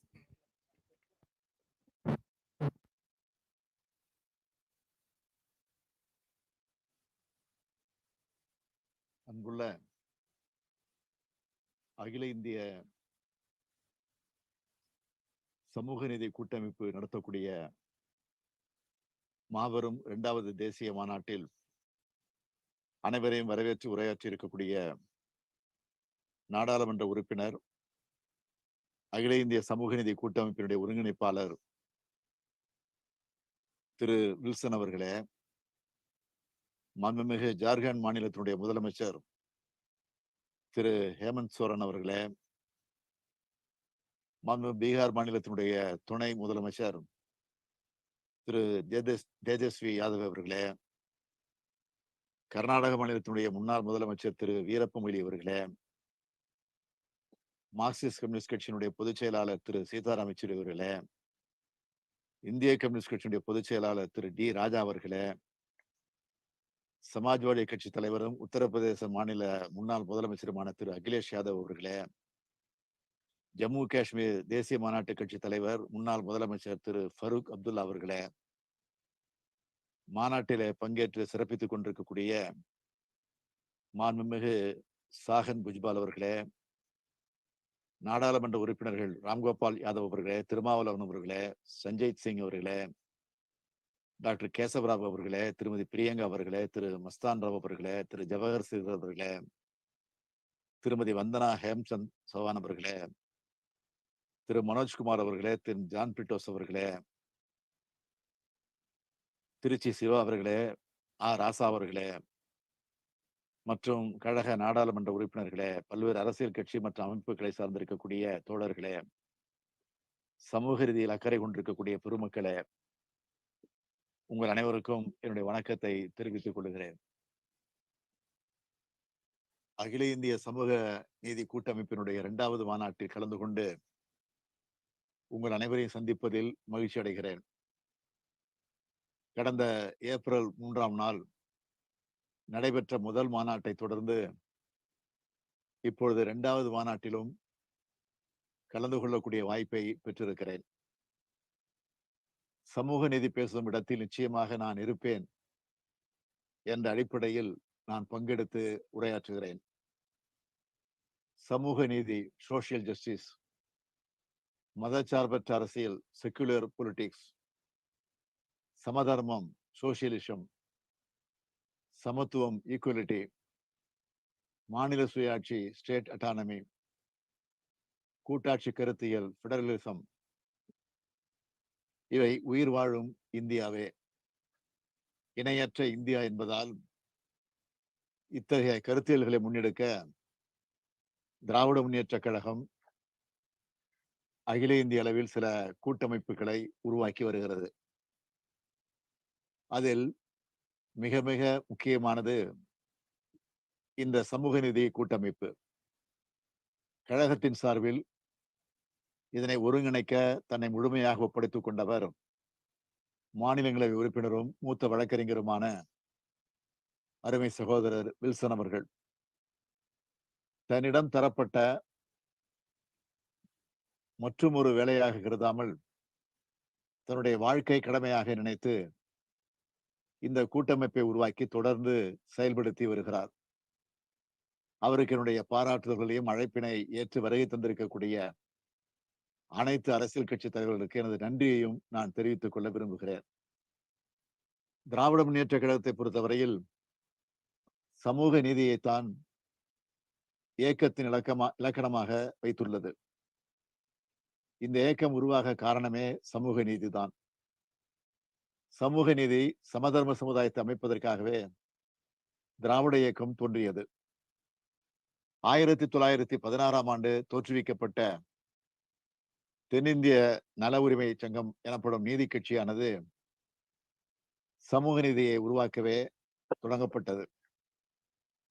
Chennai மாகாணத்தில் ஆட்சியை கைப்பற்றிய நீதி கட்சியின் ஆட்சியில் 1922ஆம் ஆண்டு அன்றைய முதலமைச்சர் பனகரசர் அவர்கள் வகுப்பு வாரி பிரதிநிதித்துவ உரிமை ஆணையை பிறப்பித்தார். அதுதான் இன்று வரை தமிழ்நாட்டில் தொடர்கிறது.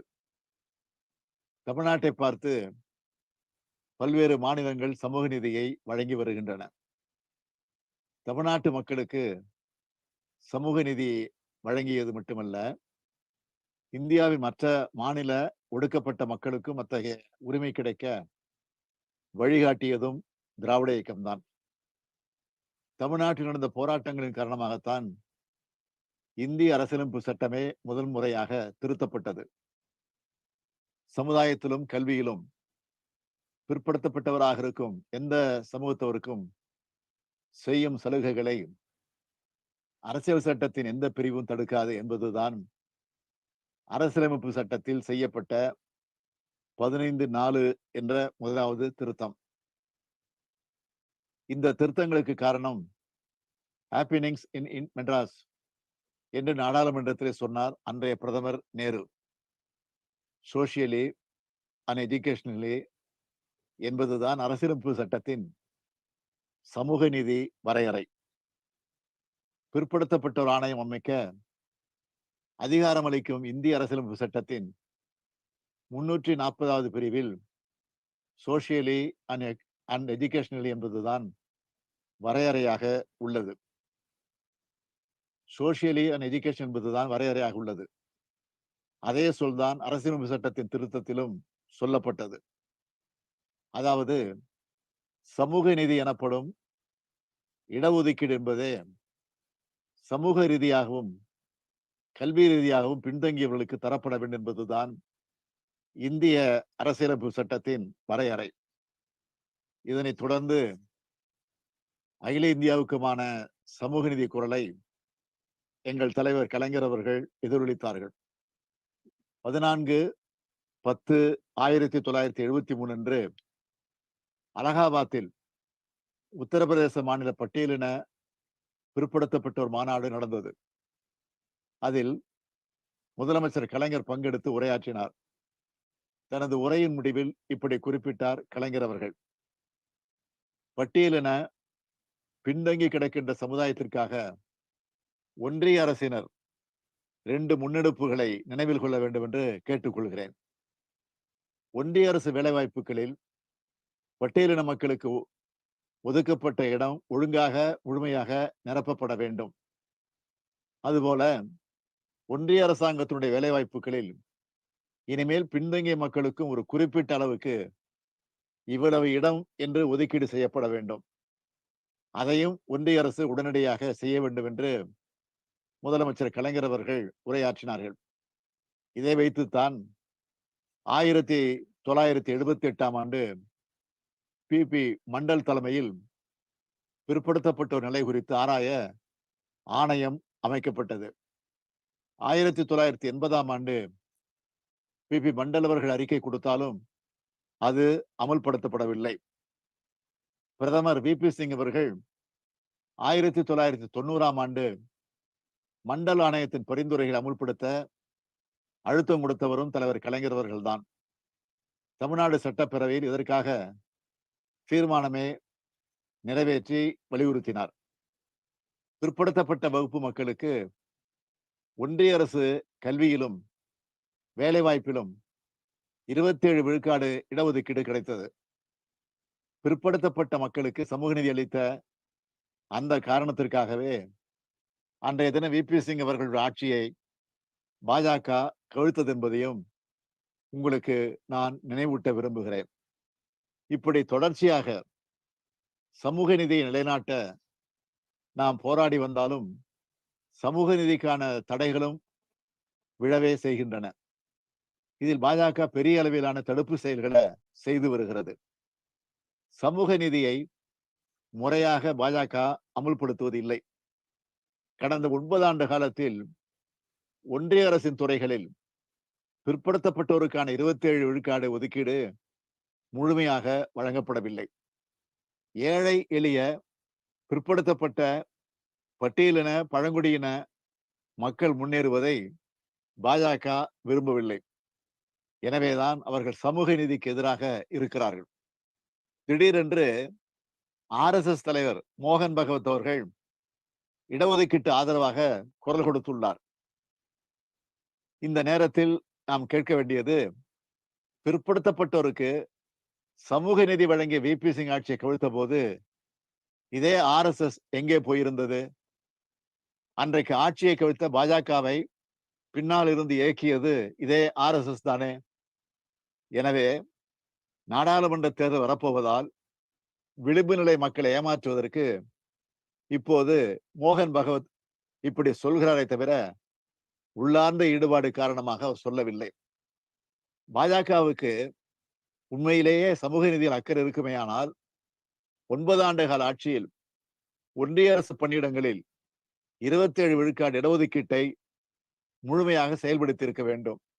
ஏன் ஒன்றிய அரசு அலுவலகங்களில் காலி பணியிடங்கள் அனைத்தையும் சமூக நீதி அடிப்படையில் அவர்கள் நிரப்ப வேண்டும். அதனை செய்வார்களா? சமூக நீதி என்பது ஒரு மாநிலத்தின் பிரச்சனை அல்ல, அனைத்து மாநிலங்களின் பிரச்சனையாகும். குறிப்பாக பாஜக ஆட்சியில் இருக்கும்போது இது அகில இந்தியாவிற்கும் பொதுவான பிரச்சனை.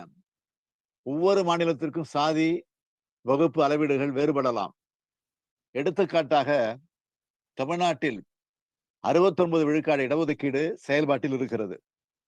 அதேபோல் ஒவ்வொரு மாநிலத்திலும் இடஒதுக்கீடு வெவ்வேறு விழுக்காடாக இருந்தாலும் பிரச்சனை ஒன்றுதான், அதுதான் புறக்கணிப்பு. எங்கெல்லாம் புறக்கணிப்பு, ஒதுக்குதல், தீண்டாமை, அடிமைத்தனம், அநீதி இருக்கிறதோ அங்கெல்லாம் அதனை முறிக்கும் மருந்தாக இருப்பதுதான் சமூக நீதி. பட்டியலின பழங்குடியின மக்களின் இடஒதுக்கீடு முறையாக வழங்கப்பட வேண்டும். பிற்படுத்தப்பட்டோர், மிகவும் பிற்படுத்தப்பட்டோர் இடஒதுக்கீடு முறையாக வழங்கப்பட வேண்டும். இவற்றை அகில இந்திய ரீதியில் கண்காணிக்க வேண்டும், சமூக ரீதியாகவும் கண்காணிக்க வேண்டும். திராவிட முன்னேற்ற கழக ஆட்சிக்கு வந்ததும் ஆதிதிராவிட பழங்குடியின ஆணையத்தை அமைத்தது, சமூக நீதி ஆணையத்தை அமைத்தது, சமூக நீதி கண்காணிப்பு குழுவை அமைத்தது. இந்த கண்காணிப்பு குழு கல்வி, வேலைவாய்ப்பு, பதவிகள், பதவி உயர்வுகள், நியமனங்கள் ஆகியவற்றில் சமூக நிதி அளவுகோல் முறையாக முழுமையாக பின்பற்றப்படுகிறதா என்பதை கண்காணிக்கும், வழிகாட்டும், செயல்படுத்தும். இவை சரியாக நடைமுறைப்படுத்தாவிட்டால் உரிய நடவடிக்கை எடுக்க அரசுக்கு பரிந்துரை செய்யும். இதுபோல அனைத்து மாநிலங்களிலும் குழுக்கள் அமைக்கப்பட வேண்டும். அகில இந்திய அளவில் இந்த குழு நிச்சயம் அமைக்கப்பட வேண்டும். இந்த கூட்டத்தின் வாயிலாக நிறைவேற்றப்பட இருக்கும் தீர்மானங்களை நாம் அனைவரும் இணைந்து முன்னெடுக்க வேண்டும். உச்சநீதிமன்றம் மற்றும் உயர்நீதிமன்ற நீதிபதிகள் பதவிக்கான நியமனங்களில் அட்டவணை சாதிகள், பட்டியலிடப்பட்ட பழங்குடியினர், ஓபிசிக்கள், பெண்கள் மற்றும் சிறுபான்மையினருக்கு இடஒதுக்கீட்டை கட்டாயமாக்குவதற்கு தேவையான அரசியலமைப்பு திருத்தங்களை ஒன்றிய அரசு கொண்டு வர வேண்டும். பதவி உயர்வு மற்றும் பணிமூப்பு நிர்ணயம் ஆகியவற்றில் ஓபிசிகளுக்கு இடஒதுக்கீடு வழங்கப்பட வேண்டும். 2015 சேகரிக்கப்பட்ட சமூக பொருளாதார சாதி கணக்கெடுப்பு தரவை ஒன்றிய அரசு உடனடியாக வெளியிட வேண்டும். எஸ்சி, எஸ்டி, ஓபிசிகளுக்கான விகிதாச்சார பிரதிநிதித்துவம் மற்ற இடஒதுக்கீடுகளை ஆராய வேண்டும். அரசின் கல்வி, வேலைவாய்ப்புகளில் தரப்படும் இடஒதுக்கீட்டை தனியார் வேலைவாய்ப்புகளிலும் பின்பற்ற வேண்டும். மத்திய பல்கலைக்கழகங்கள், ஐஐடிகள், ஐஎம்களில் ஓபிசி, எஸ்சி அண்ட் எஸ்டி சமூகங்களை சேர்ந்த பேராசிரியர்களை விகிதாச்சார முறையில் நியமனம் செய்ய வேண்டும். ஐஐடி, ஐஐஎம் மற்றும் ஐஐஎஸ்சி போன்ற முதன்மையான கல்வி நிறுவனங்களுக்கான சேர்க்கைகளில் ஓபிசி, எஸ்சி மற்றும் எஸ்டி மாணவர்களுக்கு விகிதாச்சாரப்படி உரிய முன்னுரிமை அளிக்க வேண்டும். எஸ்சி, எஸ்டி, ஓபிசி ஊழியர்கள் மற்றும் பணியாளர்களின் குறைகளை தீர்ப்பதற்கு ஒரு சமூக நீதி குழு இருக்க வேண்டும். 50 விழுக்காடு என்றுள்ள இடஒதுக்கீடு உச்சவரம்பு நீக்கப்பட வேண்டும். தமிழ்நாட்டில் உள்ளது போல ஒன்றிய அளவில் ஒன்றிய அரசின் கல்வி மற்றும் வேலைவாய்ப்புகளில் இடஒதுக்கீடு முழுமையாக செயல்படுத்தப்படுவதை உறுதி செய்திட அகில இந்திய அளவில் சமூக நீதி கண்காணிப்பு குழுவினை நியமிக்க வேண்டும். இவை உள்ளிட்ட பல்வேறு தீர்மானங்களை நிறைவேற்றப்பட்டுள்ளன. இவை அனைத்தையும் செயல்படுத்தி காட்ட வேண்டும். அதிலும் குறிப்பாக மிக முக்கியமாக இடஒதுக்கீடு வழங்குதல் என்பது மாநில அரசுகளின் கையில்தான் இருக்க வேண்டும். இடஒதுக்கீடு வழங்கும் அதிகாரம் மாநிலங்களிடம் இருக்க வேண்டும். தமிழ்நாடு மாநிலத்தில் 69 விழுக்காடு இடஒதுக்கீடு உறுதி செய்யப்பட்டது. சில மாநிலங்களில் 50 விழுக்காடு உள்ளது. அந்தந்த மாநிலங்களின் மக்கள் விகிதாச்சாரம் அடிப்படையில் வழங்கப்பட வேண்டும். எனவே 50 விழுக்காட்டுக்கு மேல் இடஒதுக்கீடு அளவீடு போகக்கூடாது என்று சொல்வதும் சரியல்ல. இடஒதுக்கீடு மாநிலங்களின் உரிமை என்று அதிகாரத்தை மாற்றி வழங்கினால்தான் அந்தந்த மாநிலங்கள் தங்கள் மாநில மக்களுக்கு உரிய இடஒதுக்கீட்டினை வழங்க முடியும். இந்தியாவில் உண்மையான கூட்டாட்சி கருத்தியல் மலர்ந்தாக வேண்டும். நாம் மேற்கண்ட சமூக நீதி தீர்மானங்களுக்கு செயல் வடிவம் கொடுக்க உழைப்போம். இந்திய நாட்டு மக்கள் அனைவரும் சமூக நீதி பெருவாழ்வு வாழ பாடுபடுவோம். நன்றி, வணக்கம்.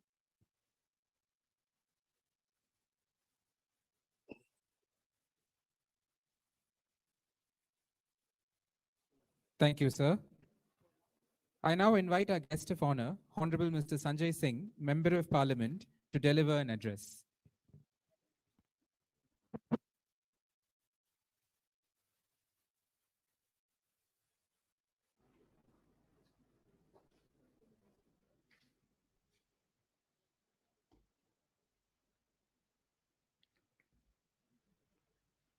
सबसे पहले मैं बहुत बहुत बधाई और धन्यवाद देना चाहता हूं पी विल्सन साहब को कि वो ऐसा मौका हम लोग को देते हैं बोलने के लिए। और M.K. स्टालिन साहब का संबोधन अभी हुआ। हम लोग जब सोशल जस्टिस पे बात करने के लिए इकट्ठा हुए हैं, ऐसे समय में बहुत सारी घटनाएं देश में हैं जो हमको झकझोर के रख देती हैं। जब हम देखते हैं कि गुजरात के अंदर एक अनुसूचित जाति के बच्चे ने गेंद को छू लिया तो उसका अंगूठा काट लिया गया। जब हम देखते हैं कि मध्य प्रदेश में आदिवासी समुदाय का एक युवक, उसके ऊपर भारतीय जनता पार्टी का, बीजेपी का नेता पेशाब करता है। जब हम देखते हैं कि मध्य प्रदेश में शमशान घाट में अनुसूचित जाति के एक व्यक्ति की मृत्यु हो जाती है, उसका अंतिम संस्कार नहीं करने दिया जाता। जब हम देखते हैं कि बुलंदशहर के अंदर सीआरपीएफ का एक जवान अपनी शादी में घोड़ी पर चढ़ने के लिए उसको पुलिस की प्रोटेक्शन लेनी पड़ती है। जब हम देखते हैं कि स्कूल में पढ़ने वाला एक बच्चा, उसको टीचर, क्योंकि वो अल्पसंख्यक समुदाय से था, माइनॉरिटी से था, दूसरे बच्चों से कहती है इसको मारो, इसको पीटो। ये सारी घटनाएं हमारे दिल को झकझोर के रख देती हैं। और इसके कारण से आजादी के 75 साल के बाद भी सोशल जस्टिस, सामाजिक न्याय का मुद्दा आज भी उतना जीवंत है, आज भी उतना जरूरी है जितना 75 साल पहले था। जब तक असमानता रहेगी, जब तक समाज में एक दूसरे के प्रति भेद रहेगा, इसके खिलाफ सोशल जस्टिस की लड़ाई चलती रहेगी। आज अभी हमारे साथी डी राजा जी कह रहे थे कि आर्थिक समानता होनी चाहिए। कैसी आर्थिक समानता है? भारत की सरकार, आदरणीय नरेंद्र मोदी जी, अपने एक दोस्त अडानी को, आकाश में चले जाइए तो जहाज अडानी का, जमीन पे आ जाइए तो एयरपोर्ट अडानी का, समुद्र में चले जाइए तो सीपोर्ट अडानी का, पाताल में चले जाइए तो कोयला अडानी का, गैस अडानी का, बिजली अडानी की, सड़क अडानी की, पानी अडानी का, रेल अडानी का, सब कुछ एक व्यक्ति को देते जा रहे हैं। और कैसे रिजर्वेशन लागू होगा इस देश के अंदर? सारी संस्थाओं का निजीकरण कर दिया जा रहा है। यूनिवर्सिटीज के अंदर जो ओबीसी के लिए, एससी एसटी के लिए जो रिजर्वेशन रहता है, उसमें कहा जाता है कि योग्य कैंडिडेट नहीं मिला, इसके नाम पे वहां पे रिजर्वेशन खाया जा रहा है। तो इसलिए ये रिजर्वेशन का मुद्दा निजीकरण के साथ साथ धीरे धीरे इस देश के अंदर खत्म किया जा रहा है, योजनाबद्ध तरीके से खत्म किया जा रहा है। सरकार की पॉलिसी है कि धीरे धीरे इस देश के अंदर रिजर्वेशन खत्म करो और सारी सरकारी संस्थाओं को निजीकरण कर दो, निजी संस्था बना दो, तो अपने आप रिजर्वेशन की कोई जरूरत ही नहीं होगी, रिजर्वेशन उनको चाहिए नहीं। तो इसलिए कई मोर्चों पर लड़ाई लड़ने की जरूरत है। आज महिला आरक्षण बिल का ढिंढोरा पीटा जा रहा है भारतीय जनता पार्टी की ओर से। और क्या है वो महिला आरक्षण बिल? कह रहे हैं ये महिला आरक्षण बिल 24 में नहीं लागू होगा, ये पता नहीं 29 में भी लागू होगा कि नहीं लागू होगा, 10 साल में लागू होगा कि 20 साल में लागू होगा, कुछ पता नहीं, क्योंकि 24 में चुनाव हार जाएंगे, इसलिए उसके पहले ये विमेंस रिजर्वेशन बिल का ढिंढोरा पीट के उसको लाने की तैयारी कर रहे हैं। इंडिया अलायंस को, सबको मिलकर इस बात का विरोध करना चाहिए और कहना चाहिए कि अगर महिला आरक्षण बिल पर आपकी नीयत साफ है तो जो हमारी मांग है उसके अनुरूप बिल आप लाइए और बिल 24 में लागू होना चाहिए। 29 का और 35 का और उसके आगे 10 साल 15 साल तक इस देश की महिलाओं को कब तक इंतजार करना पड़ेगा? इसमें इस देश को मत फंसाइए। और इसलिए आज जिस प्रकार की परिस्थितियां हैं, बाबा साहब डॉक्टर भीमराव अंबेडकर जी की बात हुई, उन्होंने देश का संविधान लिखा। कैसी सरकार है ये? एक इंडिया का अलायंस बन गया तो इसके कारण से इंडिया का नाम मिटाने पे लगे हुए हैं। कह रहे हैं इंडिया नाम कॉन्स्टिट्यूशन से हटा देंगे। 900 बार इंडिया का शब्द कॉन्स्टिट्यूशन में यूज किया गया है। आर्टिकल 1 कहता है India that is Bharat shall be A union of states. आप उसी को चेंज करना चाहते हैं। इंडिया नाम से आपको नफरत हो गई। तो इसलिए ये ना तो धर्म के हैं ना संविधान के हैं। ये लोग प्रभु श्री राम के मंदिर में चंदा चोरी का मामला इनका सामने आया था, उसको हमने उजागर किया। तो ना राम के हैं, ना आम के हैं, ना किसी काम के हैं। ये सिर्फ देश को चंद अपने पूंजीपति मित्रों के हाथ में बेचना चाहते हैं। 13 लाख करोड़ रुपए चंद पूंजीपतियों का कर्जा इस देश के अंदर माफ किया गया। आप ये हालत इस देश की बना दी गई है इस समय कि आप किसी भी चीज के ऊपर निगाह उठा लीजिए, वहां पर मोदी जी का दोस्त मिलेगा। और अपने सारे दोस्तों को इन्होंने कह रखा है, देश को लूटो, देश की बैंकों को खाली करो और खाली करके विदेश में जाके आराम से बैठो, मौत से बैठो। और 2014 के बाद इस देश में मोदी वॉशिंग पाउडर है जो आपके हर तरह के दाग धुल देगा।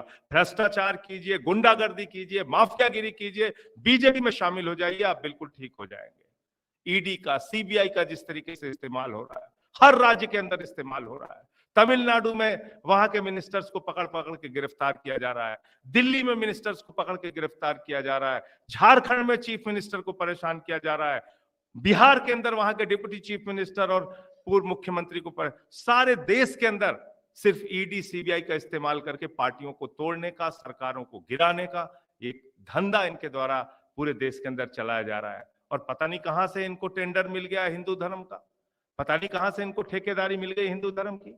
पूरे देश में हिंदू मुस्लिम कर करके समाज को बांटने का काम कर रहे हैं लोग। तो इस लड़ाई में, सोशल जस्टिस की लड़ाई में पूरी तरीके से आम आदमी पार्टी, हम लोग पहले दिन से आपके साथ हैं, आगे भी आपके साथ रहेंगे। ये बात जो कही जाती है कि रिजर्वेशन रिजर्वेशन रिजर्वेशन, इसकी सच्चाई आज भी आजादी के 75 साल के बाद भी अगर आप देखेंगे तो 57% लोग सरकारी नौकरियों में अपर कास्ट के हैं, 17% ओबीसी के हैं और 17% एससी के हैं। ये सच्चाई बताता है कि आजादी के 75 साल के बाद भी 57% लोग, 57% लोग अपर कास्ट के आज भी सरकारी नौकरियों में हैं। और इतना रिजर्वेशन को लेकर हल्ला मचाया जाता है, उसके बावजूद ओबीसी 17% और एससी 17%।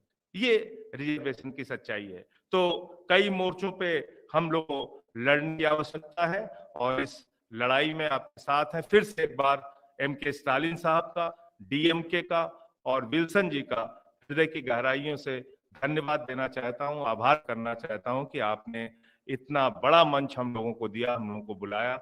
आदरणीय राम गोपाल यादव जी बैठे हुए हैं, जब अभी चर्चा हो रही थी महिला आरक्षण पे, इन्होंने बहुत सारे वैलिड पॉइंट उठाए।